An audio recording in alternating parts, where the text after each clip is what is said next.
At my very first appearance here before this panel, I'm particularly honored to represent my superb colleagues from the Federal Reserve System. In submitting the monetary policy report, as is our obligation and our duty, I think of a long line of central bank chiefs that have appeared in this very room before Congress in keeping with the Federal Reserve Act. One of the largest figures in Federal Reserve history is Alan Greenspan, who passed away about a month ago after a century of life. We at the Fed recall the chairman's strong and steady leadership, his strong hand, in a period of rapid economic change. And today we honor his memory. As a country, we just marked our 250th year. And when Americans count our blessings, we include an economy predicated on the brilliance of our constitutional design and a system of ordered liberty, an economy without equal in all it's done for human flourishing. Some forms of Fed communications, which I've spoken about previously, are discretionary, but not this one, and for good reason. It's a prudent and wisely conceived obligation designed to keep the Fed accountable, responsible, and faithful to its congressional mandate of full employment and price stability. These obligations are of a piece with the Fed's rightful independence in the conduct of monetary policy. Stepping back, I would say today as we sit here, Mr. Chairman, we're at a hinge point in history. It's up to all of us to meet this moment. The task for this generation of policymakers and of individuals and households in the private sector is to ensure that the American economy excels far into the future. Now, at the Fed, our number one objective is getting monetary policy right. That's our clear and constant aim, the star we steer by. And if we get policy right, and I can assure you we will, the inflation surge of the last 5 years will be a thing of the past. Just a month ago, I chaired my very first meeting of the FOMC. My colleagues and I recognize that high inflation has been an undue burden on American households and businesses. And while monthly price volatilities and variations are inevitable, especially in an unsettled world, underlying inflation over longer time horizons is determined largely by monetary policy. As the chairman said at the outset, inflation's a choice. The members of our committee have no tolerance for persistently elevated inflation, and we share a resolute commitment to ensure price stability. This was the focus of our June meeting, at which we decided to hold the target range in the Fed funds rate at 3.5 to 3.75%. Now, naturally, our work at the Fed demands a proper reading on economic conditions. As you see in our report, economic activity grew at a solid pace, showing remarkable resilience in the face of recent developments. Household consumption, moderate. Manufacturing output, it moved up steadily this past year. The housing sector, however, gives a somewhat different picture and continues to lag. I want to highlight the most striking feature of this economy right now, and it's business investment. The rapid pace, which appears to be accelerating, reflects in part the construction of data centers and other infrastructure, and the immense demand for AI-related equipment and software. Investment in equipment overall increased about 8% for the year in the first quarter. Within that category, high-tech spending logged an especially impressive growth rate of nearly 25%. At the Fed, we don't yet know fully the extent to which the economy will benefit from AI. Yet it seems inevitable that that which we're now calling AI investment will soon just be called investment. Even so, new opportunities for the economy introduce new challenges for central bankers. We at the Fed are monitoring the implications for employment and for inflation. That brings me briefly, I'll end here so I don't go afoul of the time commitment, to the supply side of the economy, which deserves equal measure of discussion. Productivity growth has been strong, predating gains from AI adoption. America's labor force appears stable. Job creation has in fact kept pace with the workforce. The unemployment rate is low and changed little over the last year. And we've seen relatively few layoffs. In closing, I will say this. I came to my new position as a believer in the very best of the Fed's traditions. I'm heartened by the welcome I've received and by the encouragement of my colleagues in considering how best to advance the conduct of monetary policy. We have a duty to point this institution forward, to take a fresh look at current practices, to make sure we're serving the objectives you gave us, and we're going about it systematically. I've appointed task forces that you've already referenced in 5 key areas to improve the broad conduct of monetary policy. 1, Fed communications. 2, our balance sheet policy. 3, our use of existing data sources. 4th, productivity and jobs in an era of remarkable transformation. And 5, and not least important, the Fed's inflation frameworks. The purpose of this initiative is to equip the Fed to make better decisions in monetary policy and put these years of high inflation behind us. We're starting a new chapter, Mr. Chairman, at the Federal Reserve. In this consequential time for our nation, I can report to you that we at the Fed intend to be fit for purpose and focused on the future. We are the Federal Reserve, Mr. Chairman, and we're determined as ever to fulfill the mission that Congress has given us. Thank you, Mr. Chairman. I welcome your questions. Thank you, Mr. Warsh. We'll now turn to member questions. I recognize myself for 5 minutes. As outlined in your statement, inflation is the result of many factors. Of these, the Fed has control only over one, monetary policy, as expressed through its interest rate and balance sheet policy. Today, a potential second surge of inflation is appearing due to factors outside the Fed's control. What the Fed can control is how it reacts. Though upward pressure on prices may diminish on its own, it's not a sure thing. The Fed may be able to look through these inflationary pressures, but the Fed has believed that before and has been wrong. High inflation affects Americans in the here and now, not in some hypothetical future composed of long-term projections or of inflation expectations. Mr. Chairman, I was very encouraged to hear it both in your testimony and your opening FOMC statement about restoring price stability as a top priority for you. When we think about that in the near term, though, how do you and your colleagues on the Open Market Committee plan to accomplish that given the policy tools at your disposal? Well, thank you, Mr. Chairman. We want economic growth to be more broad-based, and we want the change in prices, the increase in inflation, to be more limited. There are a lot of things that are happening that are outside of our control, as you mentioned, conflicts overseas and the rest. We can't have and shouldn't have a direct control on that. But inflation's a choice. We monetary policy makers need to choose lower prices, and that's the commitment my colleagues have made. In direct answer to your question, I would say we're doing 3 things.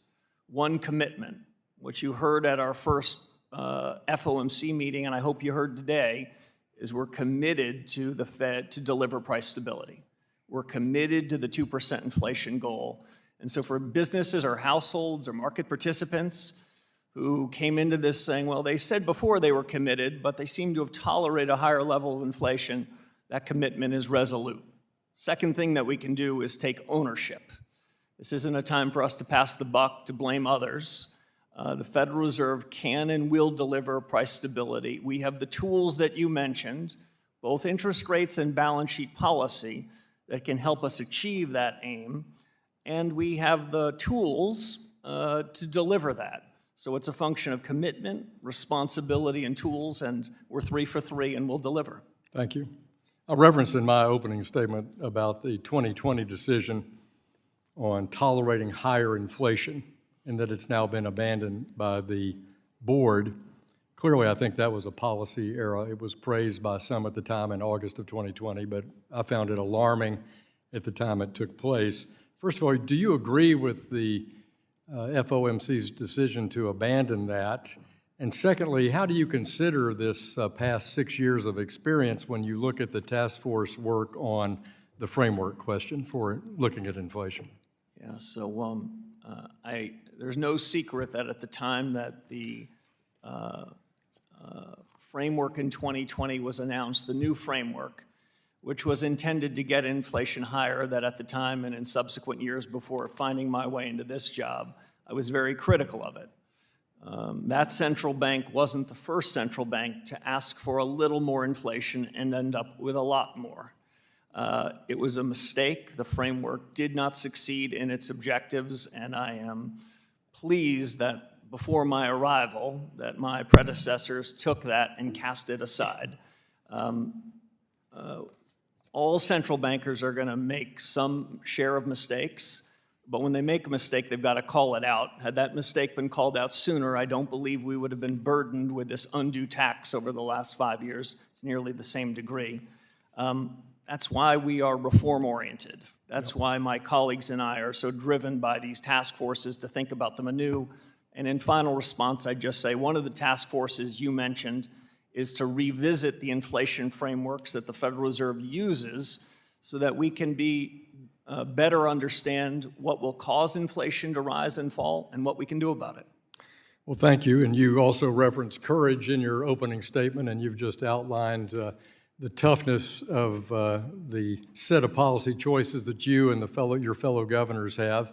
So difficult that your longtime predecessor, Arthur Burns, described that mission as the anguish of central banking to try to cope with the different structures. So in the last seconds I have left, will your task force work review the issue of what you have control over versus what is in the control of the Congress and regulatory and executive branch authority? Yeah, I'll be brief in my response given the time. There's no anguish in central banking here, Mr. Chairman. We have the commitment, the power, and the responsibility to deliver on the mandate that this committee gave us, and we will. We've got full ability to do it, so you will not hear me blaming anyone else. Thank you, Mr. Chairman. My time has expired, and I recognize the ranking member, Mrs. Waters, for questions for 5 minutes. Thank you, Mr. Chairman. Chair Walsh, Section 10 of the Federal Reserve Act states, and I quote, "No member of the Board of Governors of the Federal Reserve System shall be an officer or director of any bank, banking institution, trust company, or Federal Reserve Bank, or hold stock in any bank, banking institution, or trust company," quote unquote. This prohibition ensures there's no conflict of interest arising from your role in making decisions as a regulator that could lead to your personal profit. Yes or no? Do you think that's a sensible prohibition?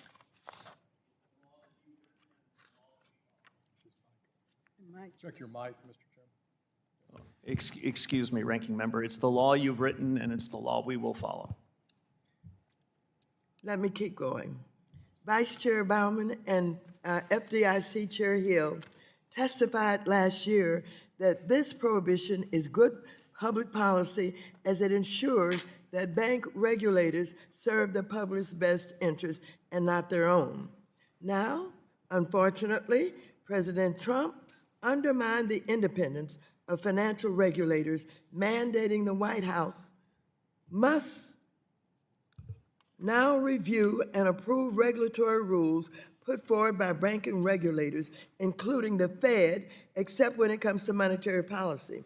And instead of focusing on the job Americans elected him to do, the president grossly profiting off of his position to the extent the president and other executive branch officials now have a say in regulations in the Fed issues. Chair Walsh, should those officials be prohibited from owning any businesses where they have a role in regulating them, whether it is crypto company or bank or anything else? Yes or no? So, Ranking Member Waters, I don't mean to disappoint you, but we're going to stay in our lane at the Federal Reserve. The more we stay in our lane, the more we stay out of politics. The rules and obligations for others outside the Federal Reserve are not something at which I feel it's appropriate for me to opine.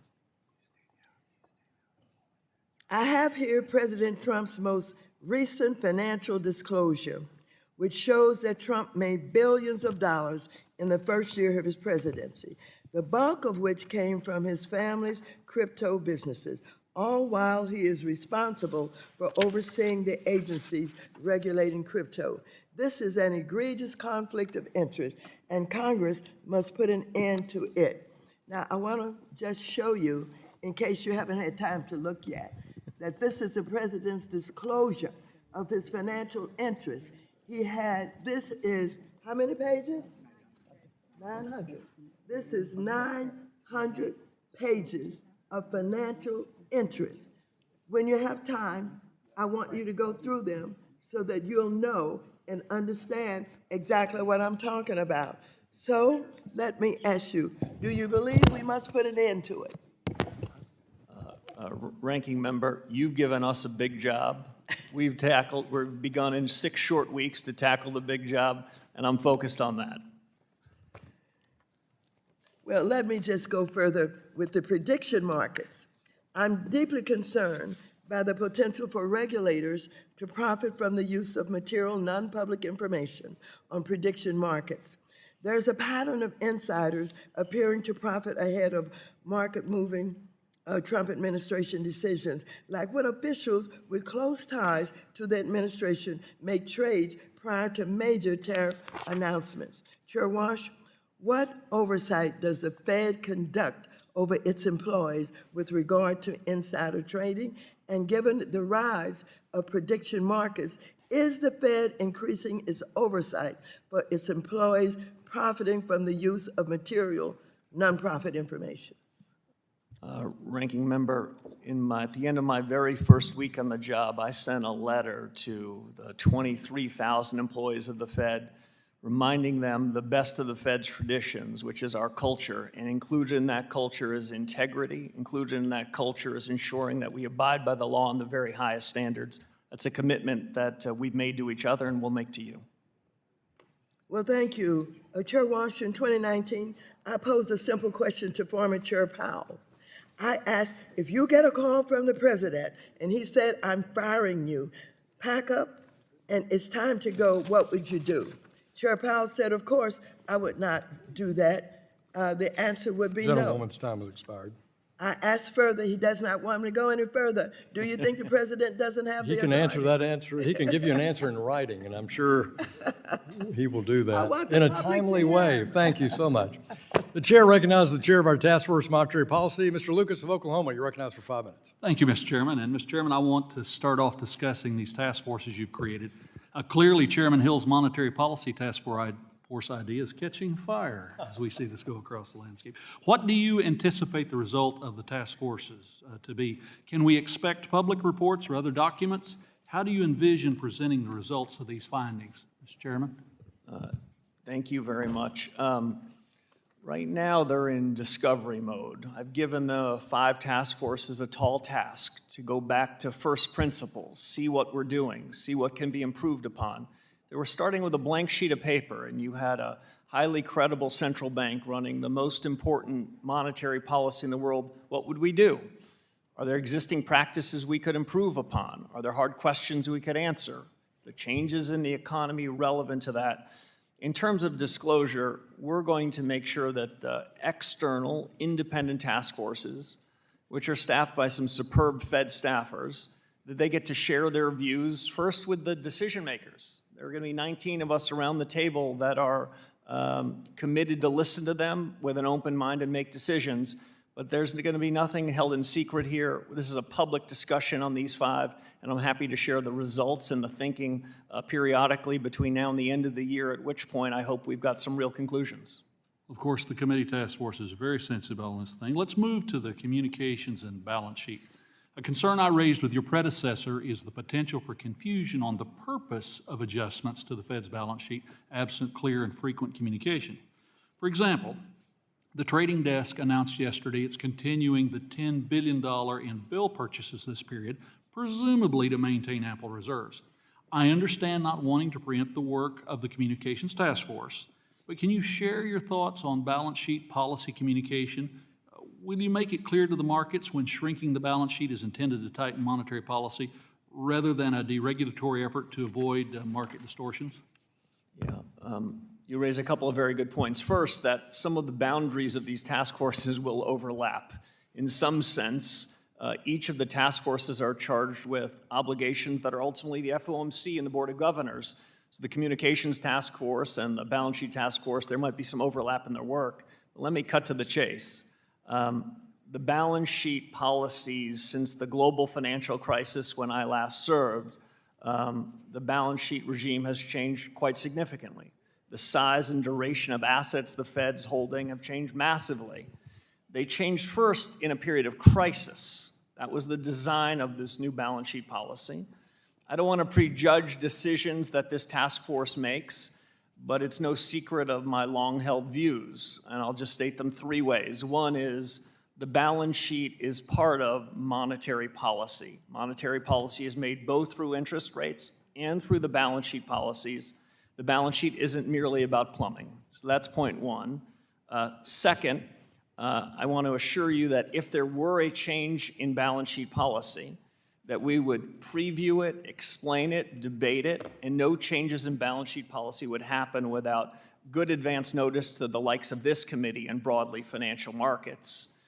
And three, as we think about balance sheet policy, we at the Federal Reserve have to do, I think, a strong and compelling job to stay clear of fiscal policy. We want to be out of the fiscal policy business, which is between you and the Treasury Secretary and the President, and focus on monetary policy. Those are among the big questions I've asked this group of three distinguished leaders to take on, and I look forward to hearing what they have to say about it. The composition of Treasury purchases continues to trend towards more price-sensitive market participants. The MPR details this trend along with the strong demand and increased liquidity, though we know from experience conditions can worsen quickly in the crisis.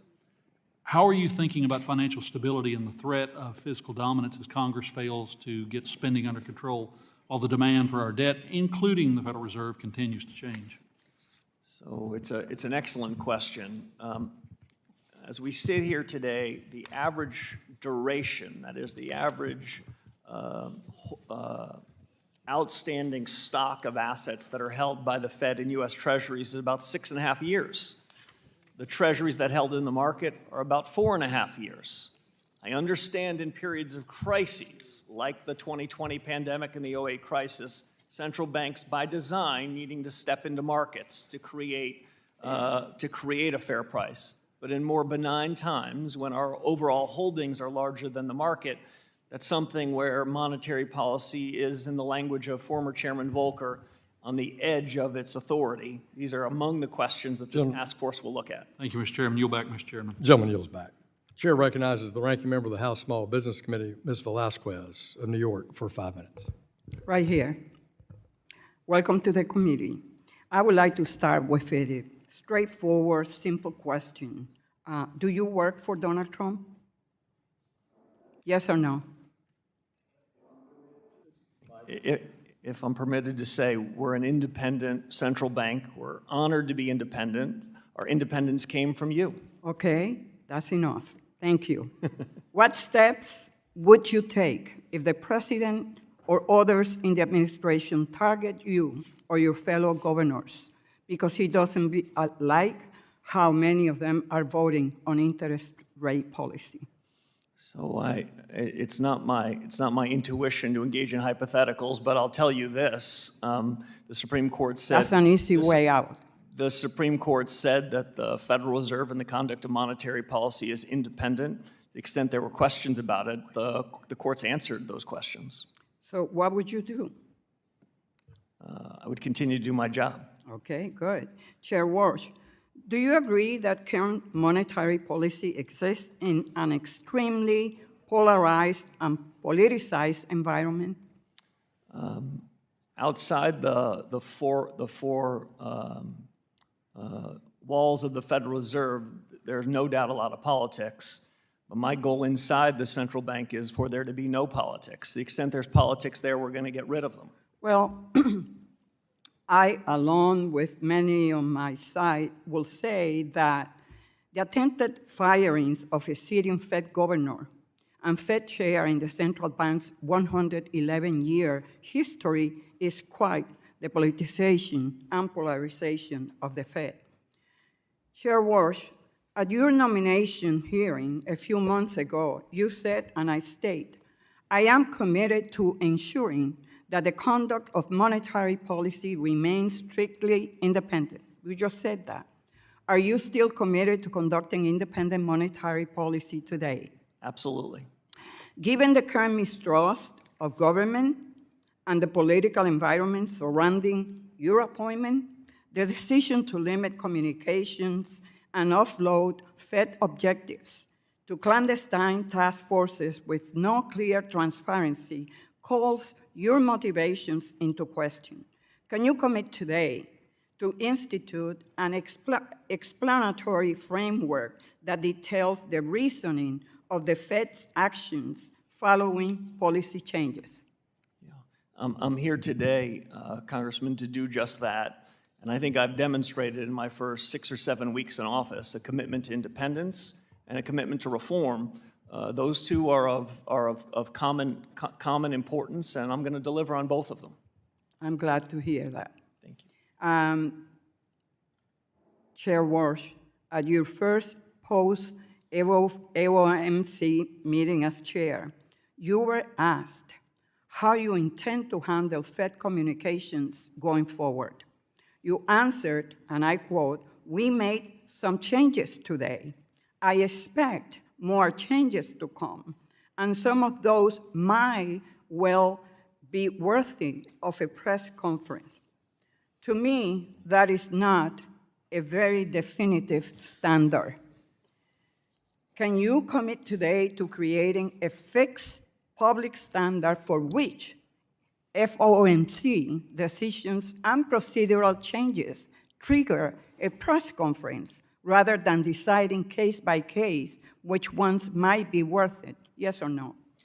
So if I can be a slightly longer than yes or no, the last 63 months, maybe 64 months of high inflation above the Fed's objective suggests that it is immediately important to think about reforms, including in communications, and that's what we're going to do. I don't expect any of the changing communications to be about hiding the ball. The purpose of a change in communications is to do one thing right, which is to get monetary policy I right. hear you, but are you instituting any standards that will qualify for a press conference as a worth news for the public and hear us in Congress? So in a word, yes, and we have a task force that's going to help us think about how to do that and do a better job of getting policy right and making sure that you know what we're doing and why. Can you give me a single objective or criteria right now on how you will determine whether or not a change at the Fed is significant enough for you to hold a press conference on it? Mr. Chairman, I'd invite you to answer that question in writing, please, for the gentlewoman from New York. Chair recognizes the gentleman from Texas. Mr. Sessions, you're recognized for 5 minutes. Mr. Chairman, thank you very much. Chairman, welcome. We're delighted that you're here. This is your first time here, but you'll get used to coming back. You'll be here twice a year, so your report to Congress is important, and we do count on the factual nature of that. I'd like to refer, if I can, to 3 questions and allow you to speak instead of myself most of the time. Number 1, housing interest rates, that would be on page 21 and 37. Then understanding better the agricultural stability of that marketplace. I represent a hugely agricultural district. And second, or lastly, the labor market outlook, that's page 16. I'll let the gentleman please move forward, and I'll prompt you now on the first one, housing interest rates. You would please talk to us, your view of that. It's higher than what I want, but you're the person that's in the seat today. So as I mentioned in my opening statement, prepared remarks, the economy is solid. Financial markets look like they're in very good condition. But when we look at housing markets, the story is much more uneven. 30-year fixed-rate mortgages, which is really the relevance of much of this discussion to a lot of hardworking Americans. It's higher than it's been, and in part, that's because of inflation that has been above the Fed's objectives. Okay, and looking forward? So we have... Your goal, what can we look at you and say, what is our new chairman going to do about that? So he's going to deliver price stability with his colleagues at the FOMC. And what we can do in making sure that people are confident that the change in prices is at such a level they don't have to think about it and they don't have to talk about it. That is consistent with long-term Treasury yields being lower, and that's also consistent with mortgages being more affordable. Well, I agree with that, and I'll look forward to that. Agricultural outlook, as you know, farmers, the farm economy is going through some changes. Your viewpoint on that? As you know, the Fed does not target particular sectors, but that doesn't mean these sectors aren't incredibly important. The housing economy matters to the economy, the overall economy, and so does the ag economy. It's the breadth and diversity of the U.S. economy that gives it its strength. It's the dynamism of what's happening in each of these sectors, including in agriculture, that gives us great comfort that economic growth can be materially higher than it is. We are not afraid of productivity-led growth, and that's not unique to AI. That's across all sectors of the economy.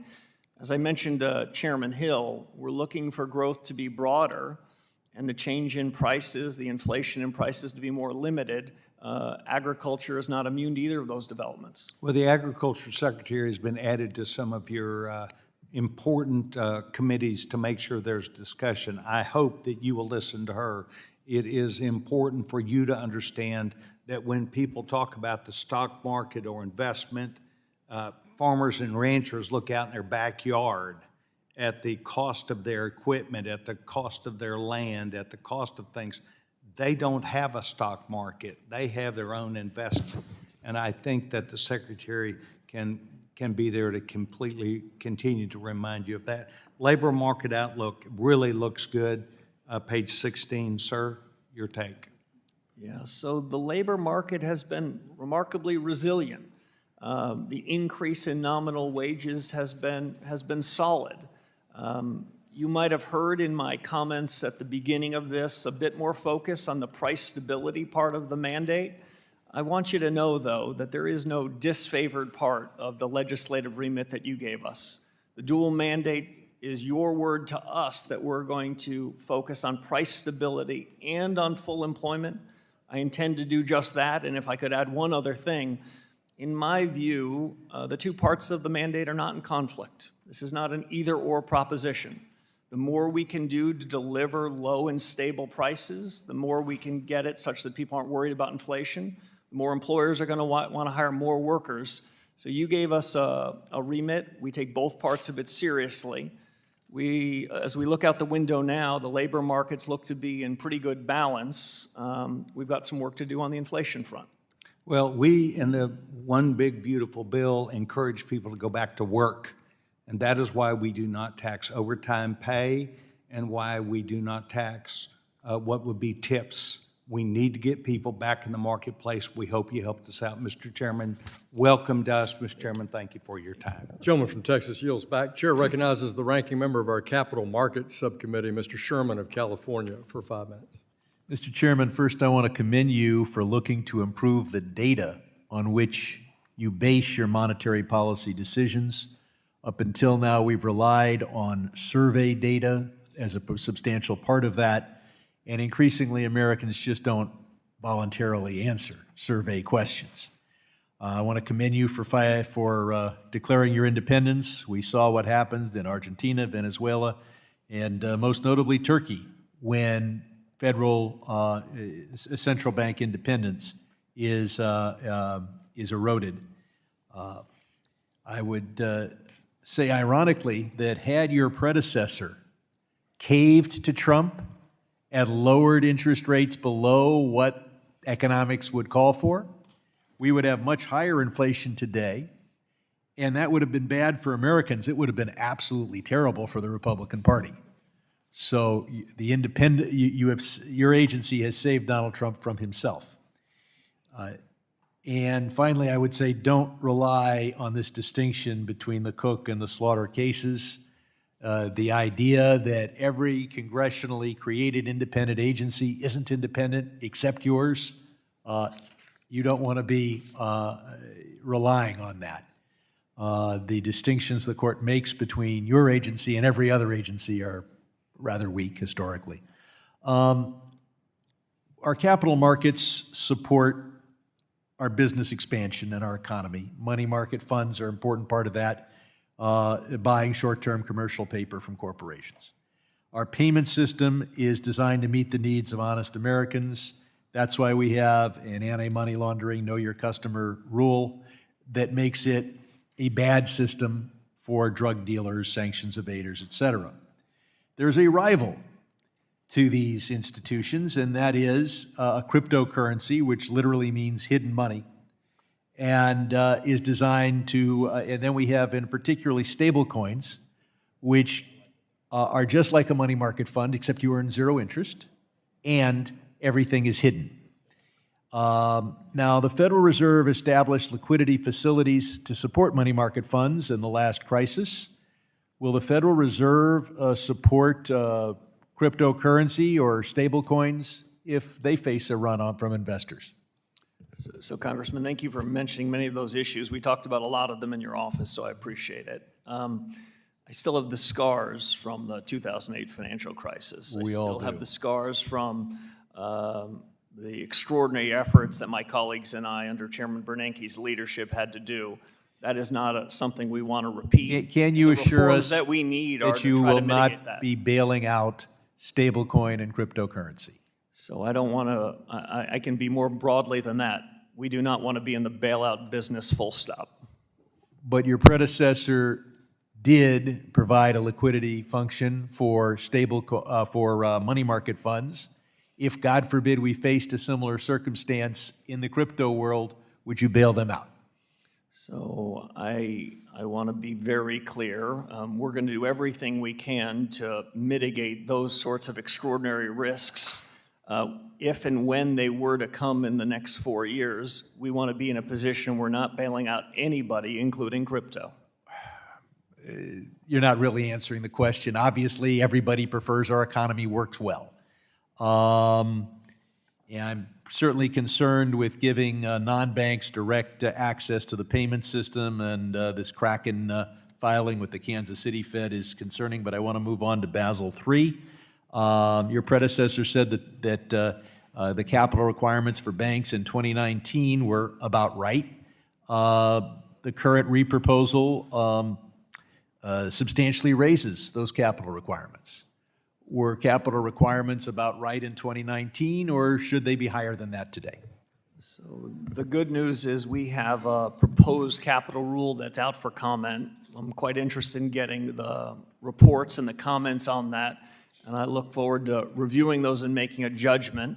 I would say, as a first principle, strong capital ratios, strong liquidity ratios, strong supervision, and strong market discipline, they're all of a piece to ensure we don't find ourselves in a world where there's unsafe or unsound institutions. We, of course, want strong limits. On the other hand, if you go overboard, you hurt economic growth and hurt the economy. I hope in that review process you'll look at low-income housing tax credits, where you've already moved from 400% to 100%. It should be closer to 20%. These are very stable assets. Gentleman's time has expired. And my time has expired. Appreciate you, Mr. Sherman. The chair recognizes the chair of our subcommittee on financial institutions, the distinguished gentleman from Kentucky, Mr. Barr. Thank you, Mr. Chairman. And Chairman Warsh, congratulations on your confirmation and swearing in as the 17th Chairman of the Federal Reserve. I am grateful for your commitment to reforming the Fed, and that appreciation is surpassed only by our shared love for Kentucky thoroughbreds and your love of the great sport of horse racing. Let me just ask you, first of all, since you're swearing in over 7 weeks ago, things seem quite a bit different over at the Fed. A few examples: elimination of forward guidance, abstaining from the dot plot, creation of these 5 specialized task forces, and maybe most impressively, taking accountability.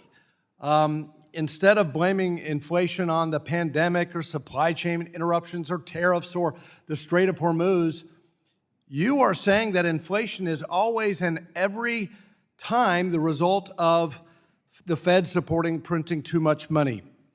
Tell me, Mr. Warsh, you appear to be quite different from your predecessors. How are you different? So I've known 5 of my predecessors. I've learned particular lessons from each of them.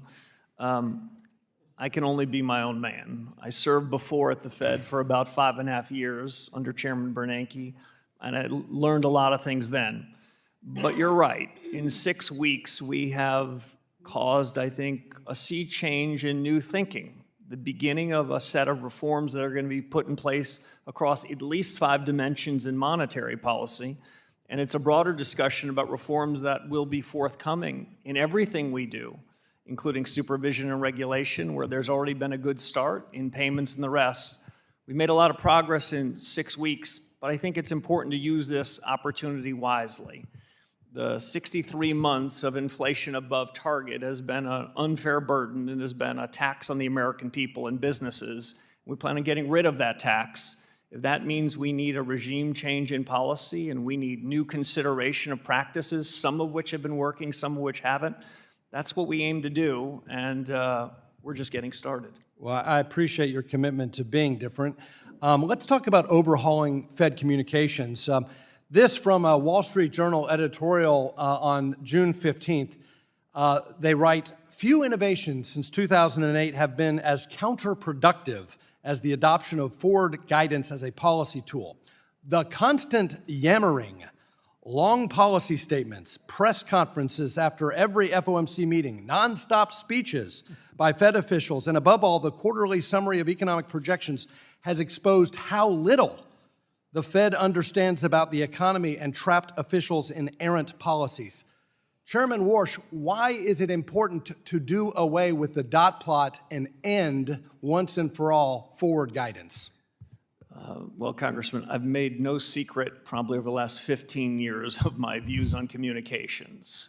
I think when central bankers speak like I am before you, it's either one under obligation or in this case under obligation and purpose, which is to share a set of new reforms so that American households and businesses might say to themselves, this is a regime change in policy. We're only beginning it. I'm keenly interested in the views of these 5 task forces, and ultimately these are decisions that are going to be made jointly.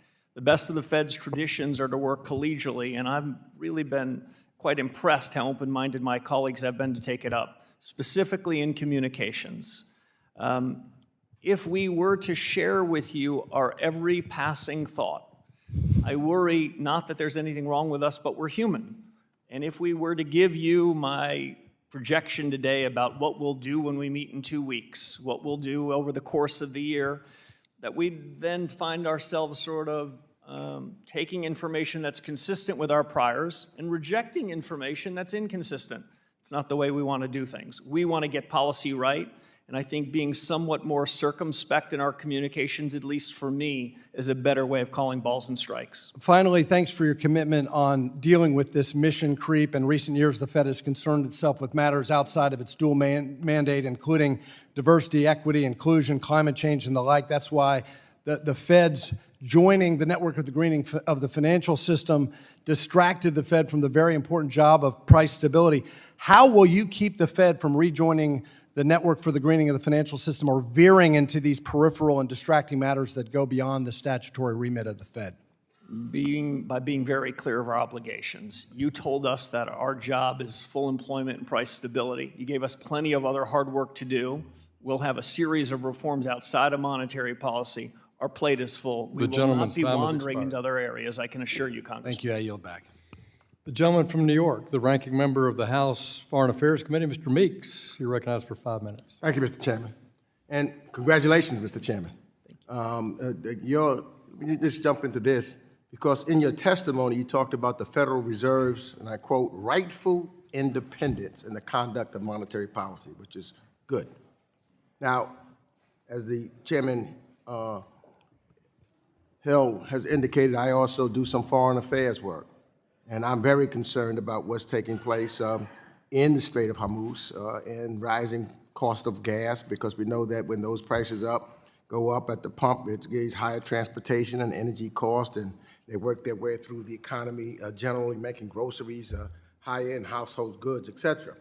So it depends upon handling it. So if the administration's handling of the conflict with Iran contributes to another inflationary shock, will you make the decision you believe is in the best interest of the American people and the American economy in that rightful independent stance? Congressman, that is always our commitment, to make the best decision we can, consistent with the remit and our understanding of the world. And as I said to the chairman at the outset, we'll deliver price stability. So, and that's, still based upon what we've seen from the president thus far. Now, I just want to be clear, make sure that, because I got to be clear on this, that if the president publicly pressures you to pursue a different course than the one you believe is in the economic, that you believe the economic data supports, will you follow the president's wishes or follow the data? My commitment to you is to follow the law and follow the data, follow our very best judgment. And that's even if he publicly criticizes you for doing it. If you decide this is the way to go, this is what the data shows, and he publicly criticizes you and tells you how disappointed he's in you and all of that, will you still do what the data tells you to do? I will, Congressman. You ready for that? I'm ready to follow the law, and I'm ready for the Fed to deliver on the expansive remit that you gave us. I'll make only one other note. We have a wide lens. We're interested in what's happening in the war. We're interested in what's happening in military conflicts around. We have to take that all in, but then we have to shut the door and make our very best decision. That's what we're going to do in a couple of weeks, and that's what we'll do in the remainder of my tenure. Thank you. So now I want you to know that I support innovation, but I also believe that the Federal Reserve has a responsibility to protect the integrity of our payment system from political pressure and short-term enthusiasm.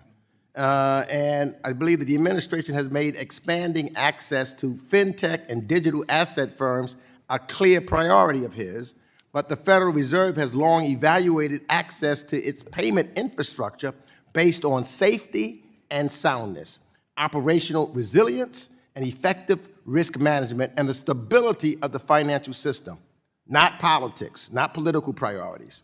So, can you, and what I should say this also, because what I'm concerned about is that there are firms that's connected to our nation's payment infrastructure that must have robust cybersecurity, fraud prevention, compliance, and operational controls, because failures can undermine public confidence in the financial system and leave consumers exposed to significant harm. So my question is, can you commit that decisions about access to the Federal Reserve's payment rails will remain grounded solely in the Fed's independent assessment of systemic risk, safety, and soundness, and not political direction? We're going to keep politics out of the Fed. We're going to stay focused on the responsibilities you've given us. And I think you highlight something very important. This new technology revolution, which is hitting the Federal Reserve and the economy, provides huge opportunities. The United States can lead in payments. Our economy can be the strongest in the world and improve its growth rate, but it's not without risks, and we at the Fed are going to strike the right balance between the challenges and the opportunities in payments and more broadly. Let me just ask this, I got 28 seconds, but what objective standards must any firm satisfy before you conclude that the benefits of innovation outweigh the risks to consumers and the broader financial system? I like the way you think. A benefit cost test is a good test for economists like us, and if the benefits exceed the cost, then that's the kind of policy, procedure, and objective we want to pursue. Thank you. Thank you, Congressman. Gentleman yields back. The chair recognizes the chair of our Capital Markets Subcommittee, Ann Wagner of Missouri. You're recognized for 5 minutes. Hi, thank you, Mr. Chairman, and welcome, Chairman Warsh, and congratulations to you. My work on the Capital Markets Subcommittee as chairman has been focused on giving the American people and our small businesses more options and access to our markets, giving the everyday investor and the local employer better opportunities to grow their financial future and kind of on their own terms, I'd say. Under the previous administration, we saw a heavy-handed regulatory approach that aimed to strip risk out of our markets entirely. And time after time, the Biden-Harris administration pushed policies that limited financial freedom and stifled growth. Our capital markets are, as we all know, the envy of the world, and that is because we allow Americans to weigh risk and reward for themselves and make the financial decisions that are best for them and their families. Chairman Warsh, at a high level, how do you view the Fed's role relative to the financial system, both as a central bank and as a bank regulator? And I guess what I mean is, should the Fed try to engineer all risk out of our economic system, or should it act as a prudent observer that only intervenes when truly necessary? So, Congressman, it's a leading question, which I can answer with we need to strike the right balance. We are not trying to take risks out of markets in normal times. The economic growth that I mentioned to your colleague just a moment ago comes about because of a certain dynamism in our financial markets, which comes from a dynamism in the real economy. That isn't created by the Federal Reserve, but we can be a foundation with clear, steady policies, delivering on the remit that you gave us, so that the American spirit and American economic growth can continue to be the envy of the world. Something on the top of mind for myself and certainly for my constituents in Missouri's 2nd Congressional District is the state of the economy, including the cost of living, job growth, and interest rates. Though it is often characterized as being tasked with a dual mandate, the Fed, in fact, has multiple statutory mandates, including stable prices, maximum employment, moderate long-term interest rates, and financial stability. When the Fed leans into one of these goals, sir, it can create ripple effects on the others, forcing a balancing act between competing priorities. Chairman Warsh, how do you weigh these different mandates and the trade-offs between them? So I'm a little different than some in the economics profession on that, Congressman. I do not think we have a cruel choice between stable prices and full employment. I think the mandate that you and Congress gave us are entirely consistent. If we can ensure stable prices, the American economy can thrive, businesses can hire more employees, and the dynamic economic engine we talked about can continue to be the envy of the world. I don't think we have to run a balancing test. I don't think it's an either-or proposition. We're in the business of doing what we can to ensure financial stability over a business cycle and financial cycle, and we're always in the business of ensuring stable prices and full employment. At different times, our focus, our lens has to turn to one of those priorities, but I think they're entirely consistent with each other. Which leads to my next point here. There are some who believe, Chairman Warsh, that the Fed should be used as an everything regulator, where instead of acting as an observer of markets, the Fed attempts to actively manage them beyond its statutory responsibility. Chairman Warsh, how does this mission creep affect the Fed's reputation, and should the Fed take actions beyond those specifically authorized in federal law? We should follow the law. There is a tendency when circumstances get tough for any regulatory agency, any agency to go to the edge of their authorities, but that's when politics enter the door. My objective, the objective of my colleagues is to keep politics out, and the way we do that is we steer clear of things that we aren't authorized to do. Gentlewoman's Thank you. time has expired. My time's expired, and I think that's the answer we're looking for. I yield back. The chairman recognizes the ranking member of our Subcommittee on Digital Assets, Mr. Lynch of Massachusetts, for 5 minutes. Thank you, Mr. Chairman. Welcome, Chairman Warsh. Good to see you. My congratulations. I was pleased to see that in your opening remarks you spoke to the issue of artificial intelligence. And as the ranking member on AI and crypto, I was just curious to try to tease some more of your thoughts out on that. You know, not only in the financial services context, but AI in general. I mean, in the past, the Federal Reserve has been able to identify risks of impact to the financial system, but also in a wider context as well. And I wonder if you'd share some of your concerns about that. And I guess I'd like to know, under your leadership, what will be the Fed's approach on AI and how you protect the system from some of the risks that may be attendant to the adoption of AI. Yeah, thank you, Congressman. We talked about this a bit in your office, and I appreciate the time. This is perhaps the most significant change in our economy in my adult lifetime. I take the new investments in intelligence, in some sense, to be one where we have to recognize it's a huge opportunity, but it also comes with risks and challenges. It is not the job of the central bank to provide or be certain of what the consequences are over the next 12 or 24 months. But we recognize that the United States is likely to be a big winner. The United States is at the forefront of these technologies. Both the human capital and the capital provided from investors are happening here. So the efficient frontier of these technologies are happening in the United States. This is a benefit broadly to our economy. But I don't want to sound overly complacent about it. These technologies also offer threats when they find their way into adversaries' hands. The infrastructure at the Federal Reserve, the infrastructure at our banks, large and small, they must feel new pressure as people are looking to use these technologies to do harm. So these technologies can be used for good and for harm. Over the long term, I think the U.S. is the winner.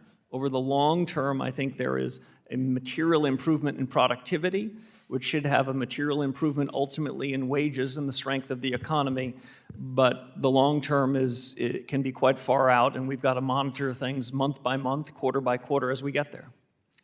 Yeah, the thing that troubles me is every time we talk about AI, I hear about this race, and it's us against China, or it's us against South Korea, or countries in the EU.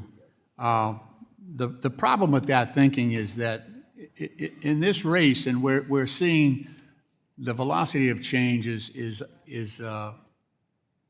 enormous. It's exceeding, obviously, our ability to regulate AI. At the end of the day, I don't see the United States as the winner. I don't see China as the winner. I see artificial superintelligence as the winner. That's where we're rushing along this course, and at the end of the day, we're creating either us, and it doesn't matter whether the creator of artificial superintelligence is a good guy or a bad guy, or a good gal or a bad gal. That superintelligence itself will be the entity that we have to confront, and I just worry about the broader impact of what's going on right now. There's tremendous resources, as you know, being poured into AI. I just hope that the course of regulation does not meet the same fate that the regulation of crypto did, where the crypto industry spent close to $250 million up here on Capitol Hill, and they got the bill they wanted. If that happens with AI, we are in serious existential trouble, not only in this country, but in this world. And I do believe that the Fed, in your position, has influence, has the ability to seek out those dangers that others may not identify. And I just ask you to please consider your role and the resources that you have, that maybe you can put a task force together to look at the broader implications of the adoption of AI. They can't even show us, they can't even explain some of the things that they're using right now. The explainability gap is enormous, but I welcome you. I wish you the best. I really do. I wish you the best for all of us. Gentleman's time has expired. I yield back. Chair recognizes the gentleman from Georgia, the Vice Chairman of our Financial Institutions Subcommittee. Mr. Loudermilk, you're recognized for 5 minutes. Thank you, Mr. Chairman, and Chairman Warsh, welcome. Thank you for being here, and Godspeed with the position you now have, and we wish you the best of luck. Thank you. First, I want to talk about Operation Choke Point. As you are fully aware, Operation Choke Point 2.0 involved partisan actors at the Fed using, as quote, reputation risk as a means to target and debank firms and individuals in the digital asset ecosystem. The energy industry, and really anyone that partisan actors at the Fed believed unworthy of a bank account or loan. This was especially egregious given the fact that the Fed does not have a statutory authority from Congress to supervise for reputation risk. While I'm happy that reputation risk has been wiped from the Fed's guidance to examiners, can you please tell us what steps the Fed can take to durably ensure that statutory silence is never again abused by partisan actors to attempt through the Fed what they cannot make through law in Congress, and also what actions that you may be taking? So thank you, Congressman. Reputational risk has been removed from the dashboard that supervisors and regulators will have anything to do with. My view is that being a good supervisor and regulator is tough business, and we don't need to make it harder by bringing politics into it. Vice Chair Bowman has begun a series of reforms before I arrived in this, and I think you're going to find in the coming quarters and years we're going to continue to reform and refine our regulatory system so that we can have a safer and sounder financial system, and I'll add a more competitive one too. All right, thank you for that, and we appreciate your work in that area. The Fed currently holds a considerable share of federal debt and has for almost 2 decades now. With a ready buyer and low interest rates, it's not surprising that Congress has been incentivized to run up large and growing deficits over the same time frame. You've spoken before about the Fed's role here and the threat of monetary dominance and fiscal dominance. How can the Fed get out of the business of underwriting Congress's fiscal irresponsibility? One thing we can do is think hard about when we're going to be buying debt from the Treasury. This might not sound like perfect virtue, but when we have a crisis like in 2008 and 2020, my view is you created the central bank to take extraordinary actions. In more normal times, in a more normal business and financial cycle, fiscal policy needs to be a decision that you make with the administration. The Fed should have nothing to do with it. I've set up a task force to focus on the balance sheet, to ask the question first, what's the effect of the balance sheet on the conduct of monetary policy and ultimately inflation? Second, what are the pros and cons of different regimes? I'm not of the mistaken view we can go back to where we were when I arrived at the Fed in 2006, but I think there are several other sustainable equilibrium we can achieve. And the third question is equally important. It took us nearly 18 years to find our way into this balance sheet. We're holding a lot of long-term Treasury debt, long-term mortgage-backed securities. We won't be able to make changes overnight. Any changes that we make would be well deliberated, would be public, would be understood, and there'd be quite a bit of time before any of that was operationalized. I look forward to the recommendations of the task force, and I look forward to hearing from my colleagues around the FOMC as we contemplate alternatives. Well, thank you for that. And what are your greatest concerns with regard to the threat of monetary dominance? Yeah, so you have a different job than we do. The independence that many of your colleagues have spoke about this morning is a political and economic decision to give us the pen on interest rates, to let us be the deciders of monetary policy. I've always taken that as part of a bargain. You're giving us independence in that, and my judgment is we should be staying out of fiscal policy. We shouldn't be weighing in, no matter how tempting it might be, either directly by buying assets that have some flavor of fiscal policy, or by opining on subjects that really isn't our business. We're going to try to stick in our lane at the Federal Reserve. We've been good at that for the last 6 weeks, but there's always a temptation to wander in other areas. I'm going to try to be reserved in my comments on fiscal policy with you and your colleagues. That's your job, it's not mine. Well, thank you for those answers. They're very thorough and very refreshing to hear. And with that, Mr. Chairman, I yield back. Gentleman yields back.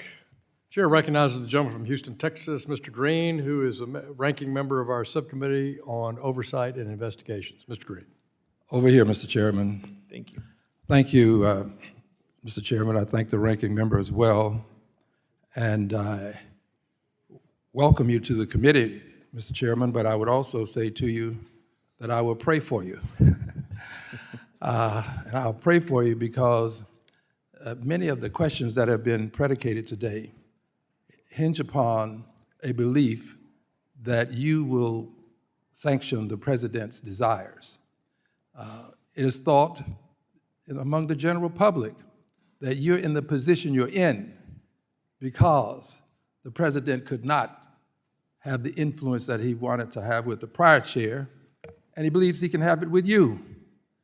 So I hope that you will stand firm and honor your commitments that you're making, though some of them are not firm commitments as I understood your language. You indicated that you're interested in war. I appreciate this, but I believe you should also be interested in speculative bubbles. My assumption is that you are. Are you interested in bubbles, speculative bubbles, Mr. Chairman? We've got a wide lens. We spend a lot of time thinking about what's happening. I'm going to take that as a yes. Now, given that you're interested in speculative bubbles, let's just talk about a bubble that occurred. President Trump's meme coin, $Trump, profited an average of $1.74 million per day over his first year. $1.74 million per day. This amounted to approximately $636 million in total royalties and licensing fees generated at its launch. While this was happening, during that same period of time, nearly 1 million investors lost a combined $3.8 billion. This is because that meme coin lost value, dropped precipitously in value. It was a bubble, by the way. It is nothing. Anybody who's listening to me, if you've invested in a meme coin, you've invested in nothing. Zero. In a righteous world, it would be illegal. But given the Secretary of the Treasury that we have currently, it is not. And that's very unfortunate. SEC, the Secretary of the SEC, it is not. I think that we should concern ourselves with these speculative bubbles. And whether you like it or not, you have to concern yourself with it because when you lower interest rates, you lower the rates such that there's more capital available for people to use for speculative reasons. So you have to be concerned about it whether you want to or not, because you don't want to see a speculative bubble. Can I have your assurance that you will be concerned about these speculative bubbles, Mr. Chairman?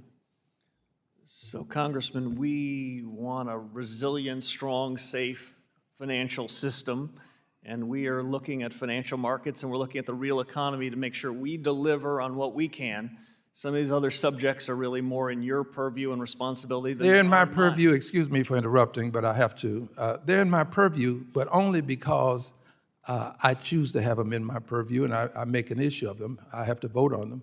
But they're in your purview too because you decide whether the rates go up or down. And if you lower them, then people can engage in these speculative bubbles, such as the Trump meme coin, and they can lose a lot of money. Losing billions of dollars while the president makes millions on a daily basis. This is the epitome of ridiculosity. At some point, we all have to take a stand, Mr. Chairman. This is going to be your opportunity. You're going to have to take a stand at some point because this president is interested in making money. He puts money ahead of the people of this country. The people of the United States of America are secondary when it comes to the president. They may even be tertiary or quaternary, but they're not first. And at some point, you're going to have to make a tough decision as it relates to this president. Look, I'm not going to prejudge you. I'm going to assume that given your statements and the latitude that the Supreme Court has given you, that you'll make the right decision. But you're going to have to be concerned about a speculative bubble, especially as it relates to crypto. This is something that we'll all have to address. I thank you very much. Gentleman yields back. Chair recognizes the Vice Chairman of our full committee, Mr. Heisinger of Michigan, for 5 minutes. Thank you, Mr. Chairman, and Chairman Warsh, congratulations. I join many of my colleagues in seeing you there as a very positive thing. In late 2021 and 2022, as has been referenced by a few others, the Fed had recognized inflation was not transitory. I'm reminded of actually a hearing we had where we had then Secretary Yellen, former Fed Chair Yellen, sitting next to the then current Fed Chairman. And when I brought up the question about whether it was transitory, they did not have the same answer. And it was interesting seeing how that lag, and it sort of played into the fear that many of us had that there had been more to this foot dragging coming out of the Biden administration. The quick question is, while the appropriate speed of a response depends on what is driving inflation, I think you would certainly agree. I'm curious your view of how the Fed should make that judgment and act quickly once it does, because I think, as has been pointed out, there was a lag. So, Congressman, I appreciate the question.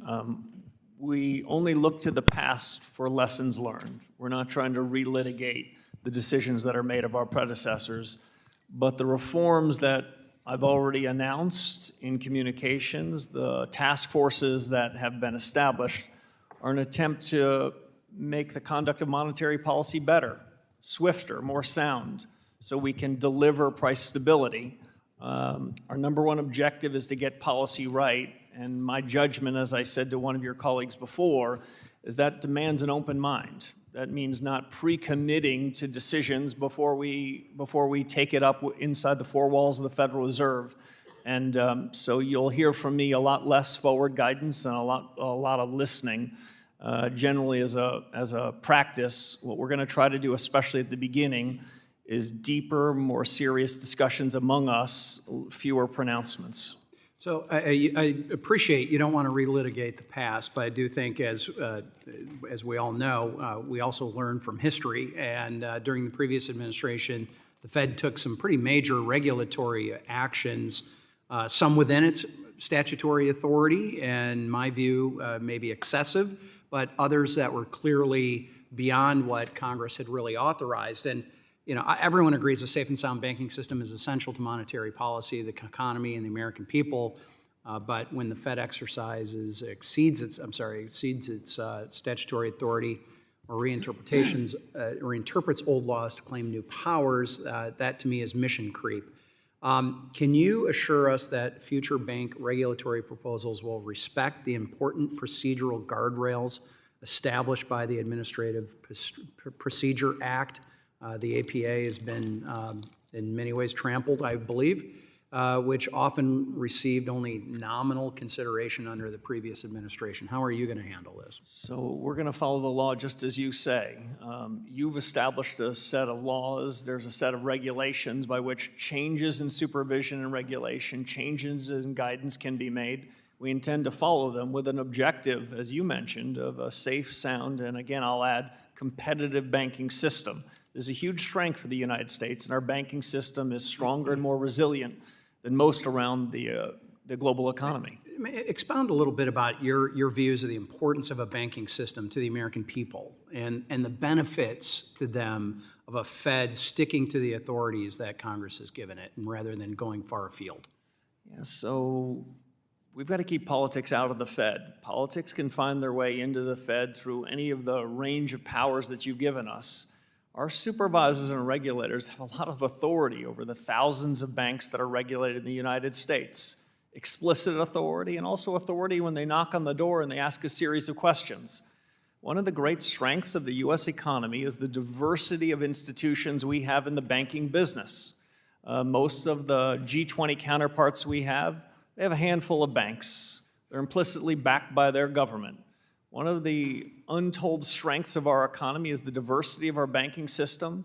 We've got regulators that need to ensure that the regulation and supervision are tailored to what happens in those institutions. One size fits all might work for other countries. It doesn't work in the US. And the vision I have, Congressman, is liquidity and credit that comes up from the real economy through the banks. Thank you. And gets aggregated, not top-down liquidity Gentleman's provided by the Federal time has Reserve. expired. Thank you. I yield back. Thank you. Chair recognizes the ranking member of our subcommittee on housing and insurance, Mr. Cleaver. You're recognized for 5 minutes. Thank you, Mr. Chairman.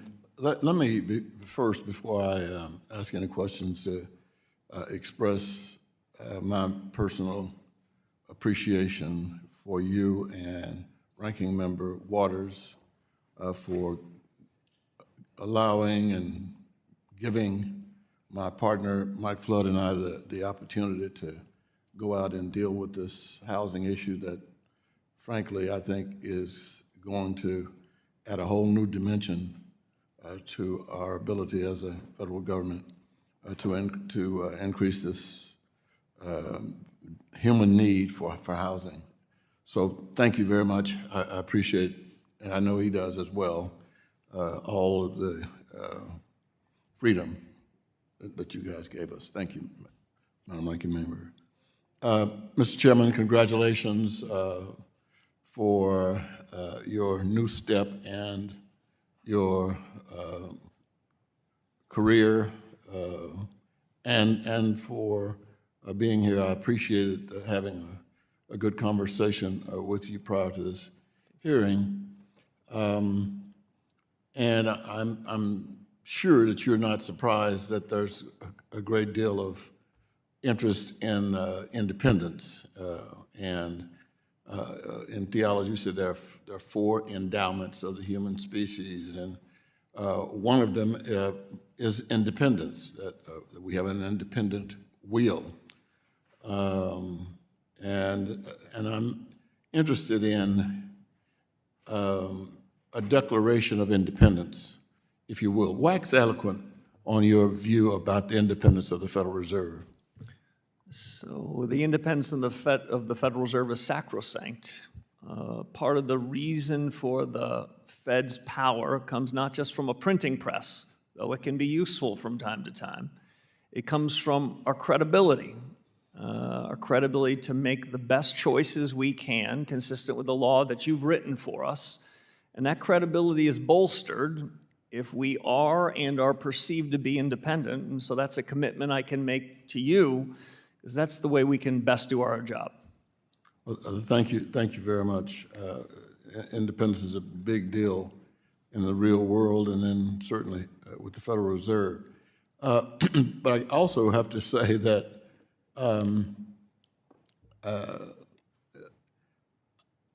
you know, there is a terror of the unknown, part of who we are. And the oldest and strongest of the human emotions is fear. It's almost the first thing we have. Even babies will jump because there's a fear of falling. Even they may not even realize they're in the world, but there's this fear. And I'm not sure what to call this, maybe AI anxiety, but I clearly have it. And it's only, my youngest son is an actor, and it would be inappropriate for me to tell everybody here to watch Sweet Magnolias on Netflix. However, I am concerned, he's concerned, as many of the people in that business, about what AI can do to that whole profession. But there's this fear that at some point that AI may become more intelligent than human beings, and then put us in a situation where we become obsolete. Do you have, as the chair of the Federal Reserve, concerns about AI that you wish we knew and would address? Thank you, Congressman. This is the most exciting, opportunity, but with it comes the kinds of risks and challenges that you highlight. We at the central bank need to look at these with a view towards what do they mean for our mandate? What does it mean for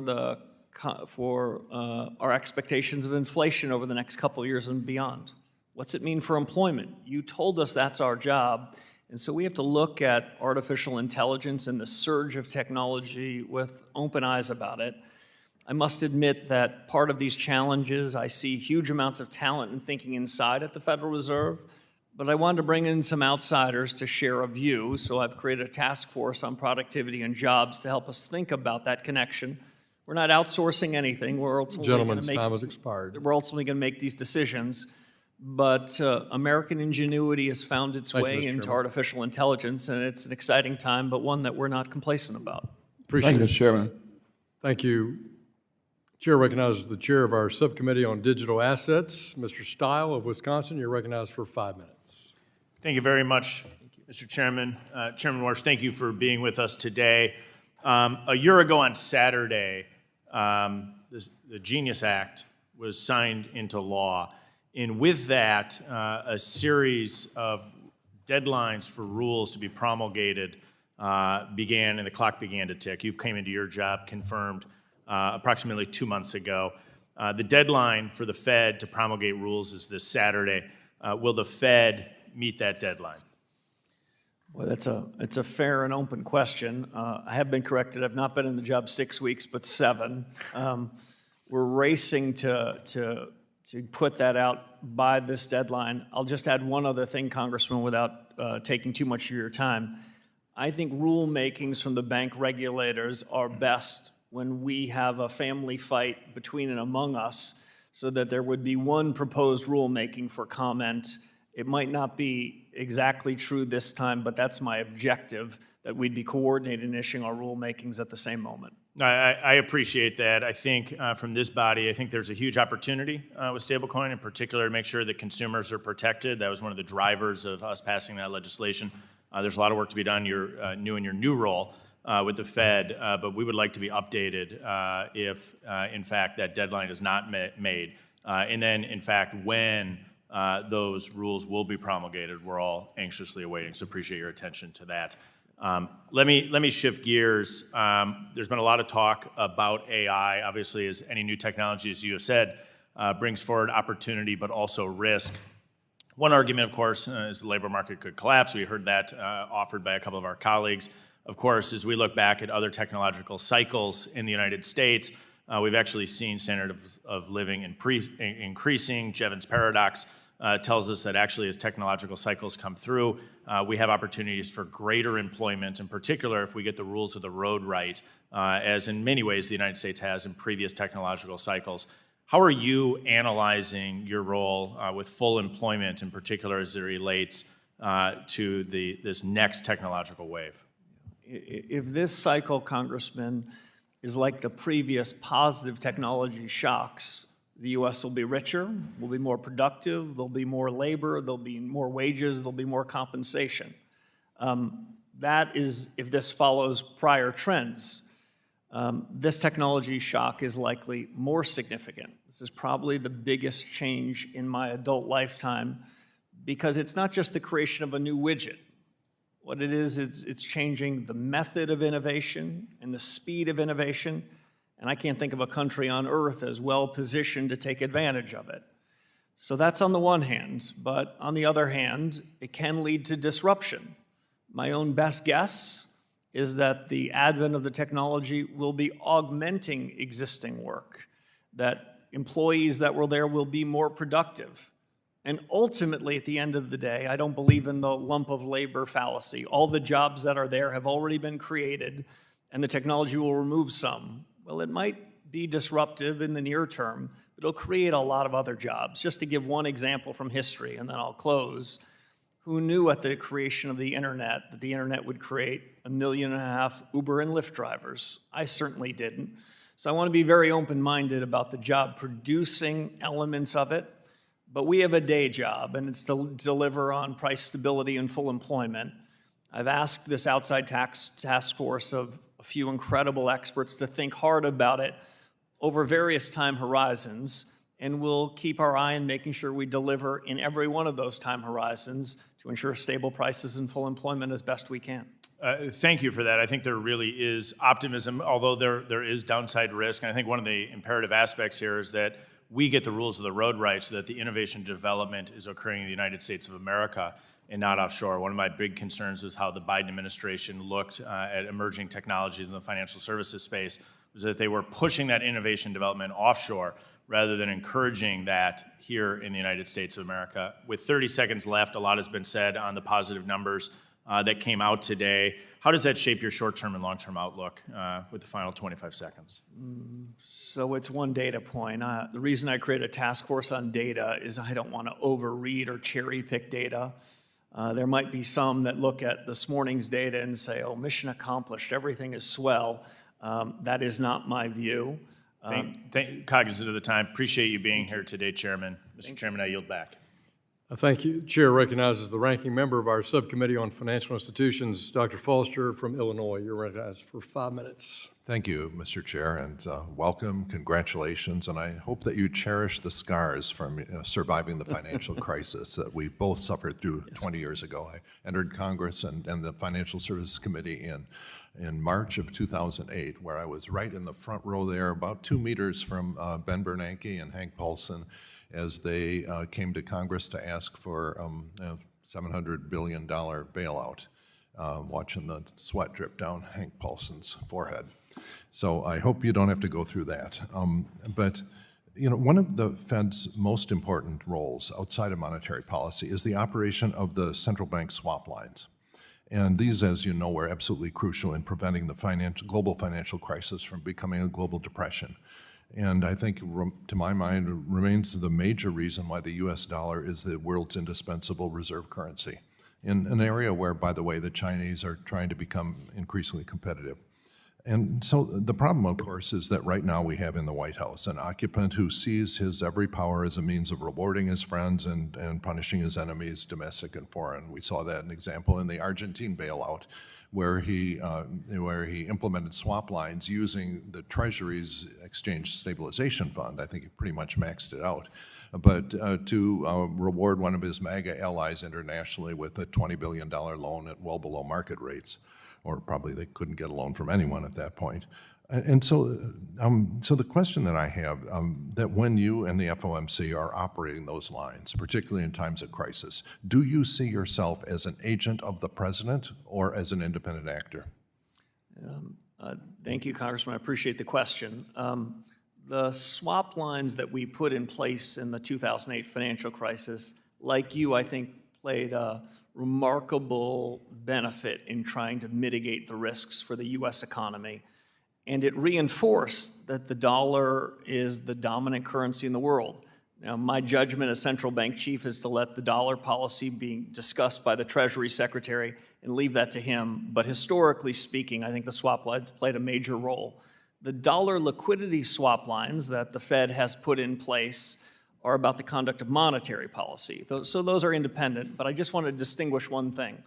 The Treasury has separate authorities and can use the Exchange Stabilization Fund for swap lines that are unrelated to our powers and responsibilities. Right. Yeah, but the Fed's the big dog in swap lines. I mean, you know, the ESF is, I think it's somewhere a little bit north of 20 billion, I think, is the most that they could deploy, which they did, you know, much, I have to say, not to the benefit of U.S. farmers that I represent, but anyway, he decided to bail out his friend in Argentina. But that was the Treasury, and that was different, you know. So the question is, what happens if there is a crisis and you get a call from the president and says, I got this friend that I want you to bail out or punish by politically allocating those swap lines?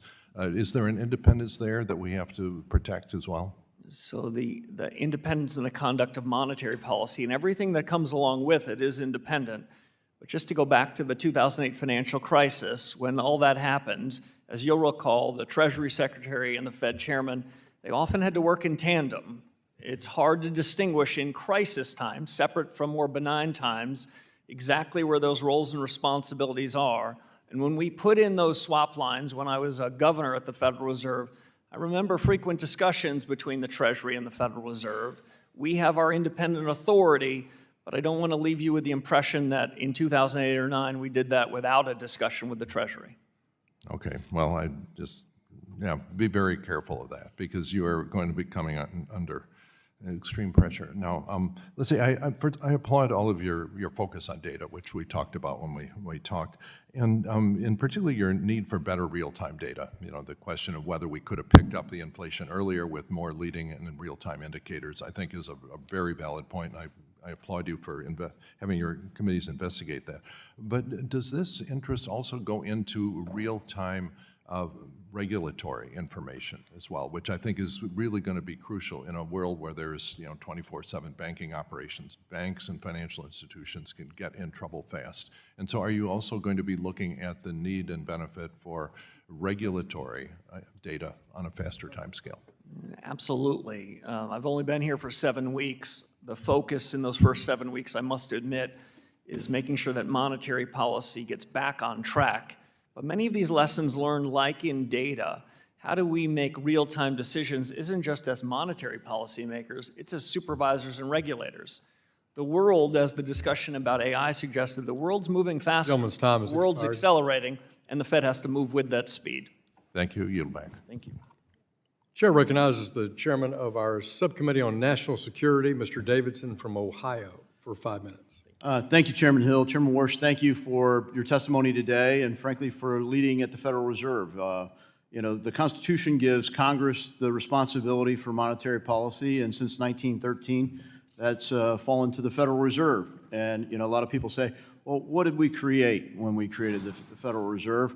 And the fight over the shape of our monetary policy is as old as Alexander Hamilton versus Andrew Jackson. So I think a lot of my constituents wonder, what happened to the purchasing power of their dollar? So could you share with us what you consider to be the definition of sound money, and what's the state of that today? The discussion we had in your office was a lot of economic history about the first and central bank of the United States.